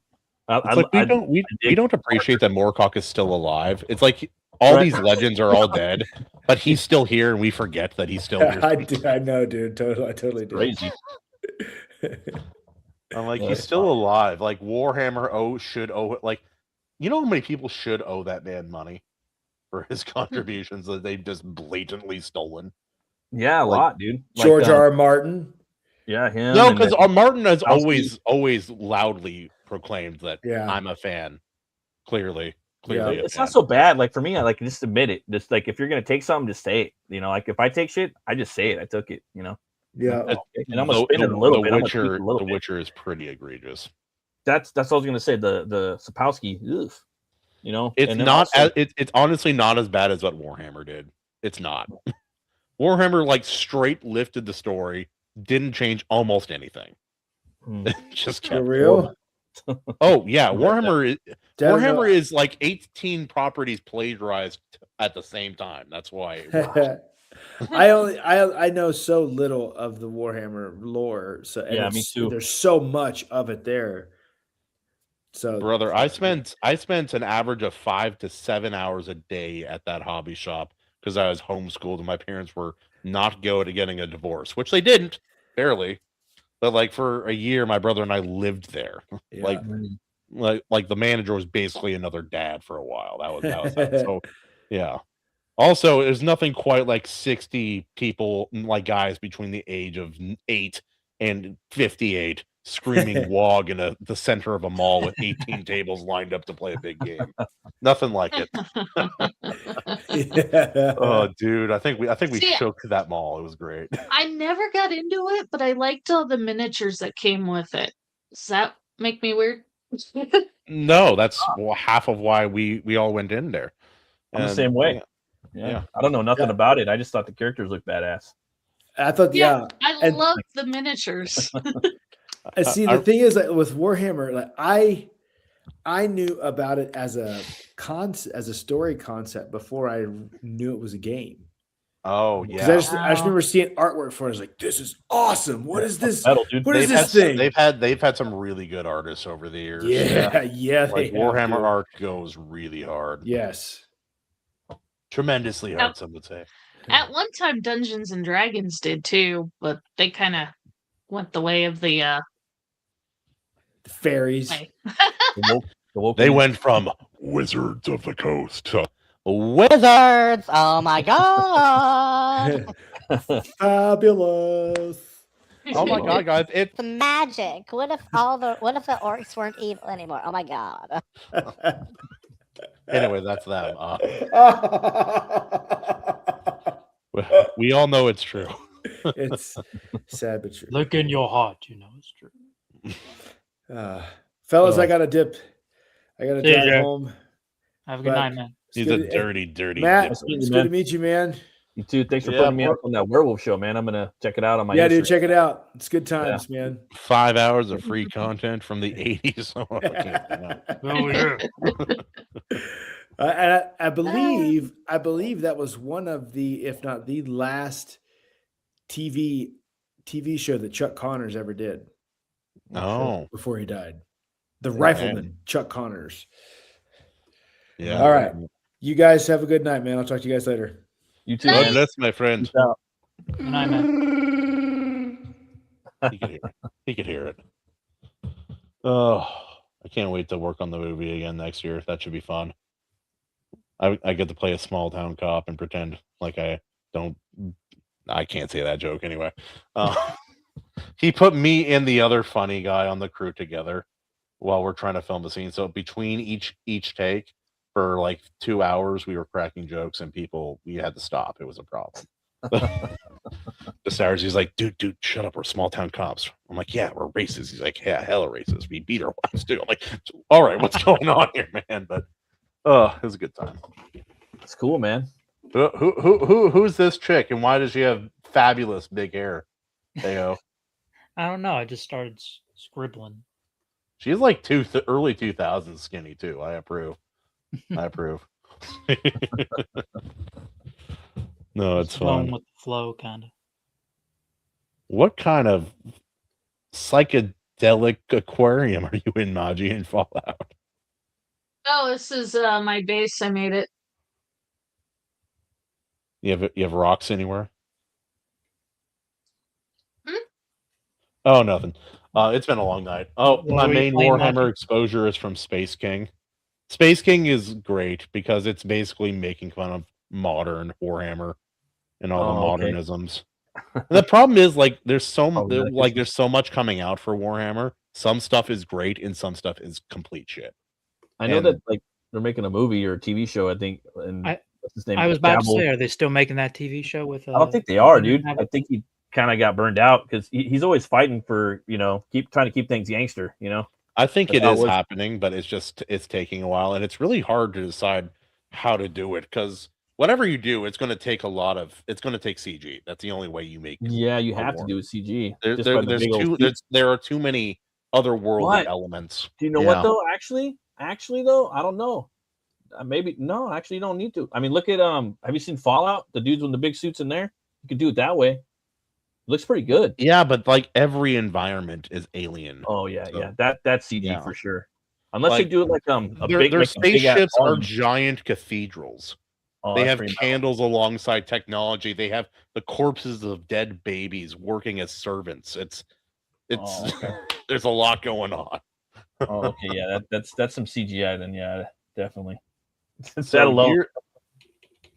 people now are complaining. I'm like, Warhammer's been going off the rails for a while. I remember back in the day, right after I got married, so like 2013, 2014. Well, they were like, "Hey, we have some kids stories coming out for Warhammer 40,000." I'm like, Kids. "What?" Yeah, I'm I like, don't know about that. in the world where humanity, where they're somehow the good guys in a galaxy full of monsters, but humanity sacrifices 1,000 psychic potential people a day to keep alive some cells of a dead ruler. Like, that's just something they do every day.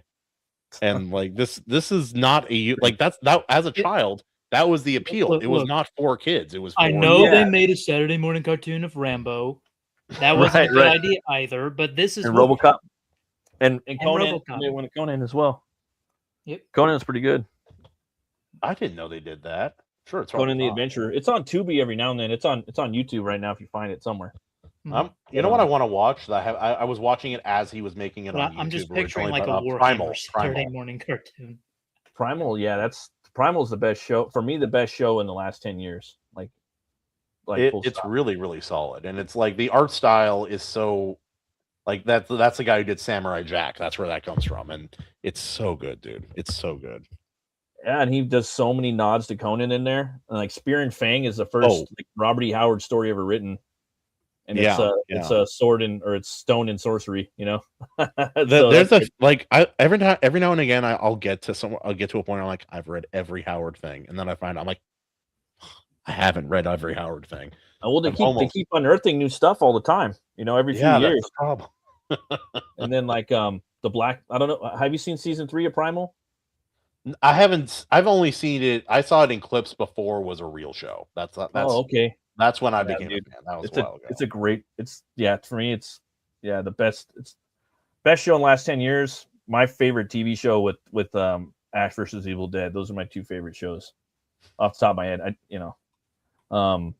But there's so many Howard isms and Conan isms in there. You know what nods like the people of the Black River. You know, like Beyond the Black River. They have the Black River in season 3. You know, and I don't want to spoil it, man.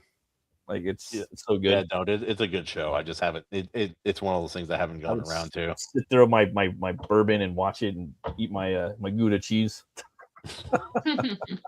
I have a strong image in my head. I'm just like drinking my whiskey, and it was happening. Like I remember I first started watching it during the pandemic, dude. And like I remember going to work. I was working in the grocery stores, you know, and having to deal with people like wearing the mask. It was pretty crazy, and no one was working either, you know. But the grocery stores were what were they called? I forgot the term. Essential workers, yeah. And I had to carry a fucking little form in my car all the time just in case someone pulled me over. Felt like I was in a movie, like a John Carpenter movie or something. But I remember I had as much fun with it as I could. I made a lot of money, dude, during that time. The most money I've ever made in my life, you know, because there was opportunity there if you could seize it. Unfortunately, we're still feeling the negative financial effects from the entire world stopping work. Oh yeah, it's gonna be that way. And then who knows what happened from everybody just being inside to the world, you know, like the crust of the shifting off of the magma, you know, inside the lava. I don't know, man. We took my company shut down for 5 days, and I said, you know what? How about we don't do this? Yeah, let's go back to work. Yeah, right. Exactly. Yeah, and they saw me working, so they would slide me gift cards at work, you know. We didn't work for buying whiskey, dude, every night. A week or so, and then we're like, well, screw it. The governor's not paying for our bills. We're going back to work. Oh, so did your company shut down during COVID too? Well, we're self-employed, and so we kind of had to do our thing. I'm glad that I've been blessed to where like even where I'm at now, like we're not gonna get shut down if it happens again. It's just not gonna happen. And then the grocery industry, you know, they always had to be open all the time. But dude, I was drinking whiskey the whole time. I didn't get COVID once. Everyone around me got it, you know. So I think that was, I mean, I don't know. Maybe it was helping at the time. It's so hard to say, but it's like, truth is, if you were under a certain age, the likelihood of you having a big problem, super small. Plus, I had a good immune system. I had a badass immune system, dude. I had like I've 16 years of working around millions of people, you know, every single day, like thousands of people going in and out of a grocery store. Yeah, you're gonna be just around people, so nothing's really gonna, you know. But once you hit a certain age, or things change, you know. Things change every 3 years, I bet. Absolutely.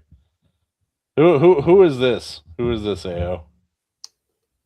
I don't know yet. It looks cool. It looks kind of like cavemanish. Yeah, a little bit of caveman. I felt a little bit of Frankenstein, but I didn't go with it yet.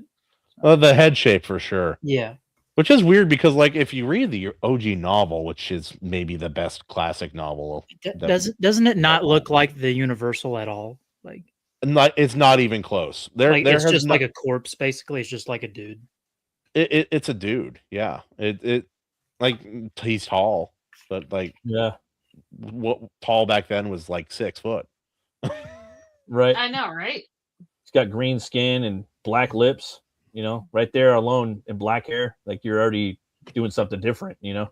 That's why the Guillermo version is pretty close, but iconic with the bolts. There has never been a movie adaptation of Frankenstein that's proper, that's actually embodies the story from Mary Shelley's novel. Netflix one is almost close. It misses some fundamentals though. It does, and then the weird chick relationship out of nowhere that wasn't in the book anywhere. But it's probably the closest I've seen. Have you guys seen the Hallmark one with Luke Goss from Blade 2? No. That's the closest one, I would say. And that's how he probably got the role in Blade 2 and in Hellboy 2. Hallmark presents. Yeah, and it's got Donald Sutherland in it. It's got William Hurt plays Dr. Frankenstein. It's pretty close. That's like the closest one, but it's so like kind of. I've never even heard of it. Yeah, but I mean, it's like you get to a point, like I've said before, like Dracula's a genre now. Frankenstein is a fucking genre now. They're genres. So you get to a point where it's like, and neither of the two of those movies have been like done exactly to a T, like as the book. None of them have, and so we could just keep making them. Well, it's like look in most depictions of Frankenstein. It's like he's this giant, like almost wizard-like scientist, crazy scientist, and a giant guy. I'm like, he was a tired college student. Yeah, this man. He was a fiend. He was a freaking fiend. He was someone who was really obsessed with his work. Igor doesn't exist. He was basically Gene Wilder, like yeah. He's robbing corpses, dude. He was a fiend. He was obsessed, you know. And I love the prose. I did like that in the Netflix one that they actually admitted that they were literally looting graves and stealing from people. That's my even though in the Netflix one it was based off of fake wars. It's still that's still my favorite one. You can't steal from someone who's dead, right? Who won't? I went and I saw that in the movie theater. Like I loved it so much. Yeah, I thought it was great. I really like the first part of the movie though. That's my favorite when he just goes in there and wrecks all the guys. I like the I like seeing, because never do you get to see the monster, the creature, like in that form, like kicking that much ass, you know. Mm-hmm. And the way that the gags that they do, the fatalities, like winding that guy's arm up and he punches that guy and he just breaks him in half with one punch. He's just sitting there, you know. It's all in the beginning of the movie. Like in some ways, that's a good way to start a movie, but I think you got to kind of bring it back a little bit towards the end as well, you know, because he doesn't really do anything after that. Which you know, I mean, you don't have to. It's not really the point of it. I might be missing the point, but a little part of me is like, nah, I want a little, you know, a little more action at the end, maybe a little fight. But that he was gonna do, Guillermo was gonna do a straight up, you know, blow for blow like adaptation of the book. Like he's been working on the movie for 20 years, and Doug Jones was supposed to play that version, and it was going to be heavily influenced by Bernie Wrightson's Frankenstein design. But some stuff happened to him in his life. He got older, and he's like, "Nah, I'm gonna do my shit the way I want to do it." And I kind of understand where he's coming from. sometimes. Turn into that father and son story, and yeah, it's a good movie. Oh, someone was trying to, speaking of father and son story, someone was for a while was kept on trying to get me to watch Afterbirth or After Earth, that Will Smith and Jada sci-fi movie. I just can't with Will Smith, dude. Ugh. There's just certain actors where I don't like their face, you know, or I'm just sick of them. I can't watch them, you know. Well, don't watch Gemini. There's 2 of them. Oh, okay. But I'm not saying that like I don't like his movie. Like I like that movie Bright. That movie was pretty good. I like David Ayer. But he gets on my nerves, man. Like there's just certain actors that kind of get on my nerves, you know. Like what's his name? You know who gets on my nerves? Vince Vaughn. You know. Yeah. He what is it? Wedding Crashers and Old School. He was falling into these comedic type roles, you know, that were just kind of haha. Like Couples Retreat is funny. That's a funny movie. And sometimes he's funny, you know, but he kind of fell into that gap for like 10 years, you know, and then he found a way out, you know, with great. Well, with that was like McConaughey. He was the heartthrob, like yep. You heard his story, right? You watched the interview, huh? With him? Yeah. No, I've read his book. Yeah, he talks about it. He's like, oh shit, yeah, read the book. Okay. He turned down like a $14 million paycheck for 2 months of work on another one of those films. That's when you're an artist, you do that shit, you know. Well, yeah, but like people were like he was typecast, and he had to escape it. So he you know how long he went without working? Like 6 months or something. Oh, no, a year. That's a long time in Hollywood. You're basically dead. And that's what he was saying. He had like a farm, I think, at the time, and he was losing everything. And he was like, "No, I'm typecast. I'm getting all these fucking rom-coms." He's talking about getting all these rom-com. He wasn't losing everything, but like career-wise, it was basically like a career death, essentially. Like he had other things going on. He owned like a music studio and a whole bunch of other stuff, but yeah, so he's never been inactive, but he wasn't acting, like working for over a year, and then he got the job on True Detective. And I gotta watch all that. He's a good actor, dude. I like McConaughey. Oh, also, there's some pretty compelling evidence that he and Woody Harrelson are brothers, like half brothers. Oh, really? Yeah, I could see. Well, I mean, I can't see it, but they're buddies for sure, you know. Well, like if you compare like certain features of theirs, very similar, but that could be anything. Like actors, a lot of people look similar. They're definitely working together though. They're building a studio, like a collective for Texas, right? Yeah, I heard about that. They're also doing that in New Zealand too. Like Momoa, Cliff Curtis, and Taika Waititi are doing that too. They did a collective in New Zealand, a studio now. I'm sorry. After watching freaking Taika Waititi's Thor, no, I don't care. No. Yeah, his Thor was an abomination. He destroyed Thor. Destroyed it. And dude, like I was gonna say, even like Ragnarok, it's an entertaining movie, but it just totally like just killed. Like, well, first of all, what they did to the Warriors 3. What Ella did to the Warriors 3, that's kind of what started it for me. Like there was no, like they just totally disrespected those characters as far as I'm concerned. Thor Ragnarok managed to kill my favorite Marvel character and my favorite Hulk storyline in one. That's what I'm saying, dude. They literally fucked Planet Hulk into one movie. Like, how do you do that? Like to jam it up into one movie, you know? Well, they did an animated one. Like 3 movies, dude. You know, the animated movie's dope. Yeah, that's what I've seen. I never read the book. Doesn't count though. Yeah, not in the Marvel timeline. Well, no. If you look at like Marvel timelines, same with DC timelines. The animated movies is technically like their own subgenre to the main movies. They don't actually tie those together. They're their own. They're their own universe, pretty much. Kind of separate universe. Well, I'd say Waititi's version wasn't exactly connected either. Yeah, no, I'm still waiting for the new Marvel movies because they've committed to being bad at this point. I'm still waiting for them to come out with Squirrel Girl. I'm ready for the fat lesbian girl who controls squirrels and canonically in the comics saved the Avengers that way. Have you been? Did you see any of the new Daredevil episodes? Have you been following that? I haven't even seen season 3. I haven't even seen season 3. I haven't seen the episodes, but I've watched the trailers enough to know it ain't worth my time. So I watched season 3. I thought season 3 was okay. It was, technically season 4, right? So it was okay, but then this new season 2, sorry, Born Again, or season 5, whatever. I started watching a couple of them, but it's just been damn slow, and the action isn't filmed the same way. It's not as gritty, you know. Like we're talking, it's not like it's gritty like it was like the movie we watched tonight, right? Yeah, where you could like the first two like was it episode 1 of season 1 and episode 1 of season 2, you know, where he's fighting the Russians in the very first season. That's badass, dude. The hallway fight, everyone always talked about it. Yeah, I think that's episode 4. The hallway fight is amazing. Dude, that should be, dude, every season has to be that way. You need at least one episode like that, bro. And they did for season 2 and season 3. The bikers. Yeah, the bikers in season 2. The stairwell scene in season 2 was tough. And they have to be held to that standard. Same thing with Batman's warehouse fight scene, you know? The Punisher in the season 2 of friggin' Daredevil. That's probably the best version of Punisher I've seen. Oh, period. Yeah, he was way better in there than he was. And then so they had a decent episode in Born Again, you know, and like and he was just using an axe, just fucking pulls up. So that episode was pretty good. Like Born Again season 1, I liked so far more than this second season, you know. And what is it? Kingpin has Kingpin has some brutal kills in there. It's his most brutal kill in Born Again at the end.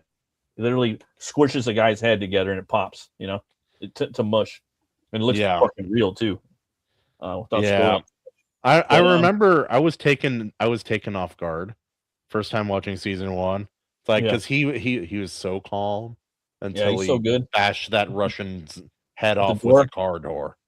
Yeah, I'm like, because up until that point there was no indication that he had that dog in him like that. Yeah. Oh, bro, I watched. I'm like I'm like I was younger. I was like it's like 1 a.m. I'm like, next click. I need this. I'm still watching. Oh yeah, dude. And that's up there in one of the best TV shows. You know, like season 1 and 2 and 3.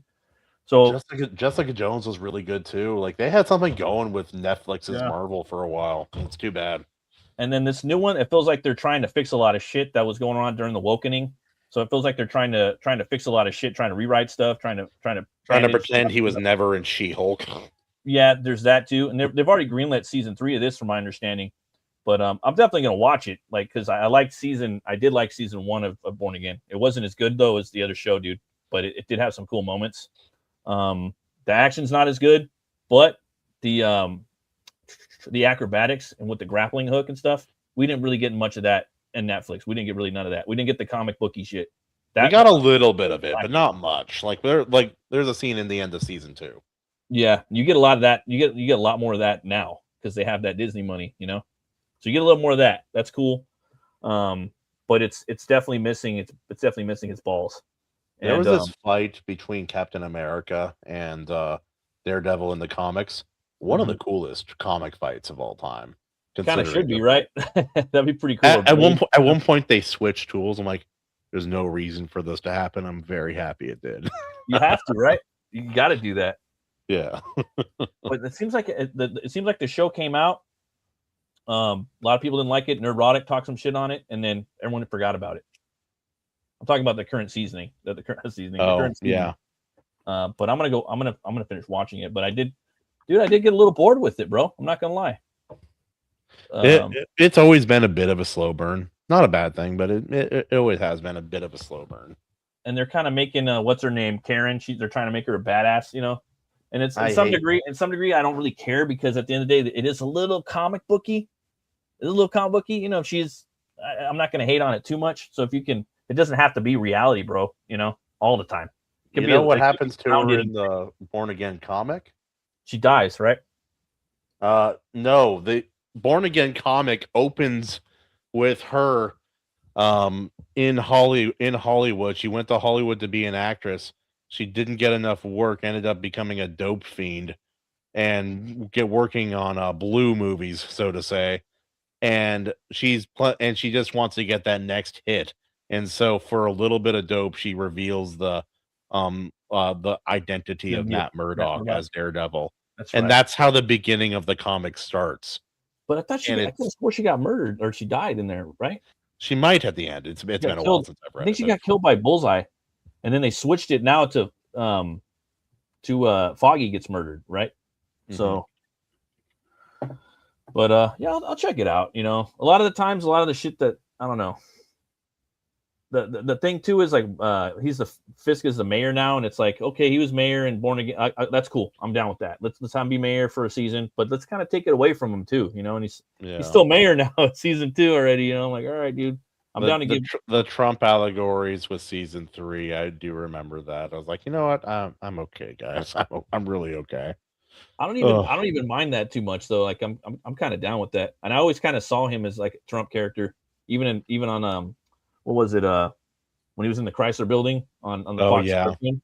I always saw him as Trump, even as a kid. My dad was like, yeah, I think they're trying to like that's. My dad was even saying that, you know, I think it's Donald Trump back in the 90s because Trump owned shit back then.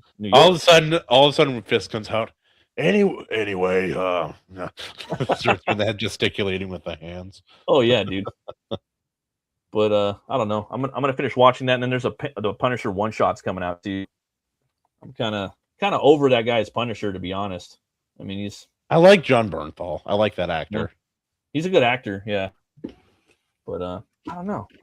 I mean, he's coming out in Spider-Man though as a Punisher as well. So I think that new Spider-Man movie might be pretty entertaining. We'll see. I heard the last one.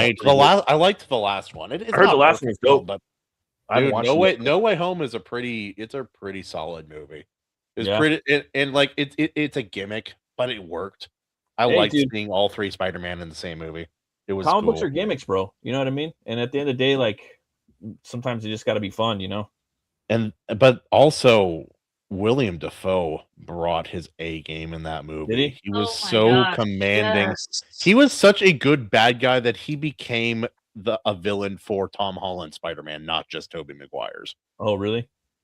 Oh, bro, some of his better recent he brings out his Green Goblin laugh. Oh my gosh!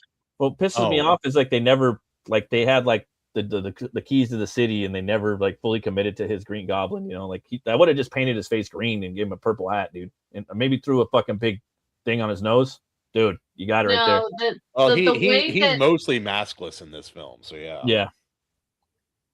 Yeah, no, the way they portrayed him as the Green Goblin in that No Way Home, in all honesty, I think that was the real Green Goblin. As much as I like the Tobey Maguire Spider-Man, well, okay, minus the third one, that him in No Way Home was how he should have been from the beginning. Well, that's cool. It's like he's resisting the Goblin.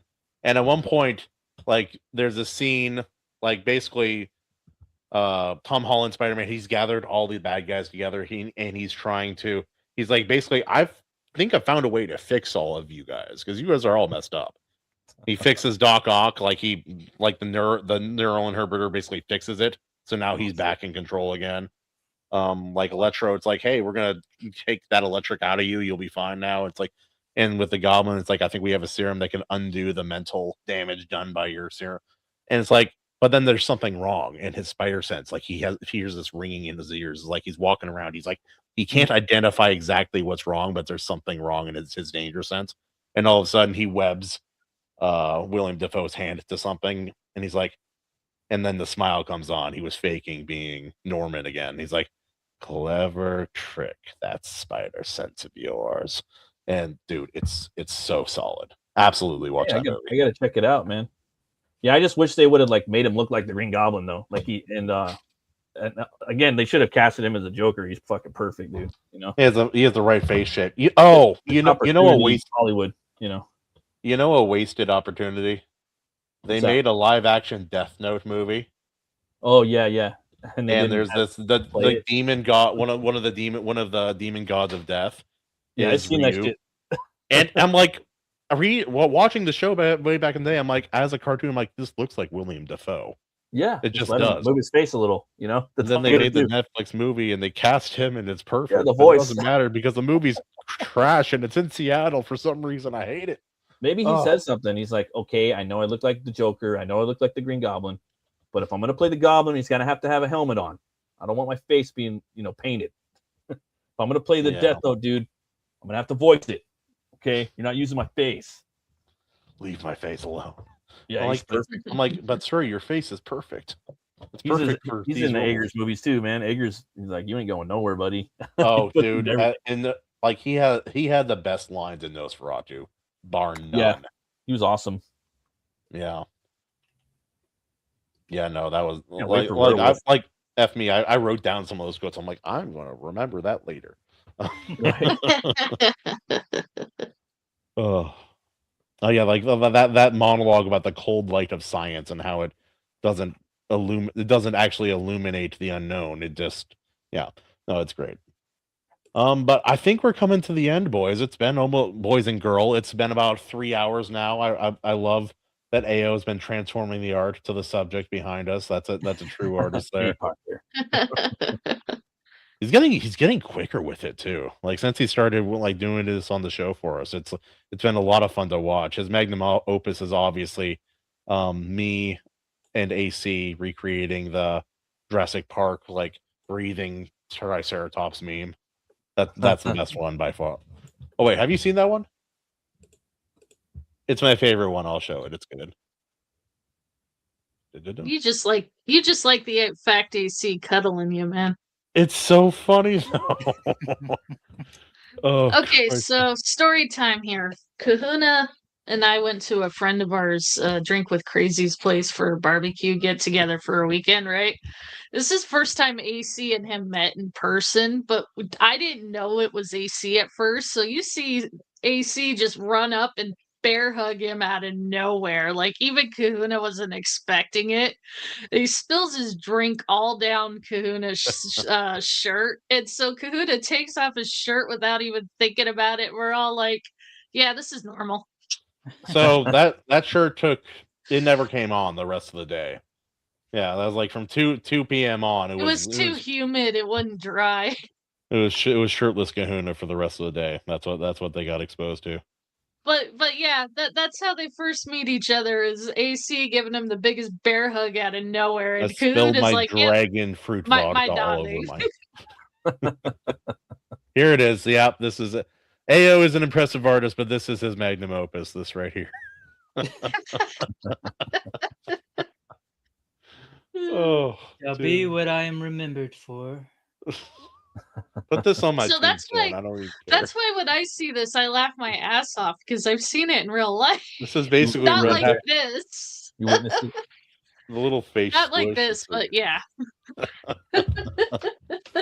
Oh.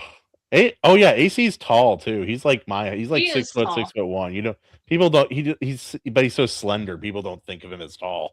People think I'm going to be way bigger than I am, and then I'm like shorter than DP Riley, Daniel, and Daniel's just Bigfoot. Daniel's a beast, man. He's tall. He's a tall boy. He's one of them tall boys. But I think that's it. So yeah, guys, absolutely go and check out Mr. BATTMURK's beautiful, beautiful comic. His big, big, beautiful comic. We call it Hell War because war is hell, but we enjoy it. Thanks, man. Absolutely check it out. We have about a week until it closes. But guys, yeah, absolutely check it out. Thanks for recommending the movie. That was one of my favorite recent movies we've had to watch on here. Oh yeah. And it's an absolute pleasure. And AO, your art legendary as always. You're killing it, man, with the art. There you go. Nice meeting you, man. You too, man. Keep doing what you're doing. It looks great. Thank you. And thank you, MAJI, for hanging out and making fun of me. That's why we love you. That's why you're here. It's great. That's the best part. Come on. Whenever you do the loading, whenever you switch cameras and the loading sign happens, it's a pupil right inside the Iron Sea's skull. You know, I don't know if you ever noticed that. I haven't. That's some clever design. It was definitely on purpose. Not happen. Yeah, didn't just happen. Obviously, I purposely did that just so you know. Just like me, every time I drop my camera when I'm in the shower or when I'm live streaming, it's always an accident, guys. I really wish I didn't know that. I'm so glad. I've never.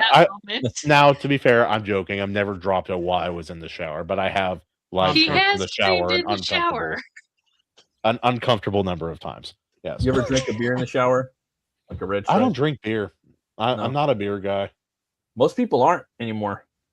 Yeah, no, I guess there's like I don't like the fruity drinks either. I like vodka. I like I have beer like occasionally like at barbecues or something like that. I don't really drink it anymore. But I do like I like whiskey, bourbon. I like a good whiskey every now and again, but like if I'm just having a drink, I'll have like a vodka. Maybe I'll put a little Sprite in there. That's my drink. Like Sorry, the- my happy drink is a good hot cocoa made with steamed milk. An Irish hot cocoa, yes. No, Yes. no. Just I a hot don't cocoa. drink either. So Yeah, I don't really drink that much anymore, actually, either. Yeah. It's fun because your old name was Metal Movies and Brewskis. Yeah, so, and I was yeah. started like most beers, like IPAs, I was getting allergic to them, dude. So I was like, Oh no. I'm gonna chill out. And there's certain beers I can have that, like wee heavies and stouts, they weren't really giving me allergies. So those are cool, but I don't know. Kind of just stick to the whiskey now if I'm gonna have a drink. Good whiskey. Not bad. My family, they had this old. Well, they thought it was tequila, and I took a drink. I'm like, this is like whiskey. What is this? How old is this? We've had you guys. I think they got it down in Mexico like maybe 12 years ago, and it's like it tastes like a sweet whiskey a little bit. Huh. I wonder if it's I would say mezcal, but it doesn't really sound like one. No, it's a dark liquor. It's really different. I don't know what. Maybe it's not safe to drink, but oh well. Here we are. All right, guys, but it's been a blast. Thank you for coming. Now, Thank you. the outro. Ladies and gentlemen, I will see you aboard the Iron Seas next Tuesday at 6:30 PST, the Lord's time. Get your squelly bag bottoms onto that ship. We have lots of seamen, lots of people, and beautiful stories to tell aboard the seas. Thank you for coming. Woo!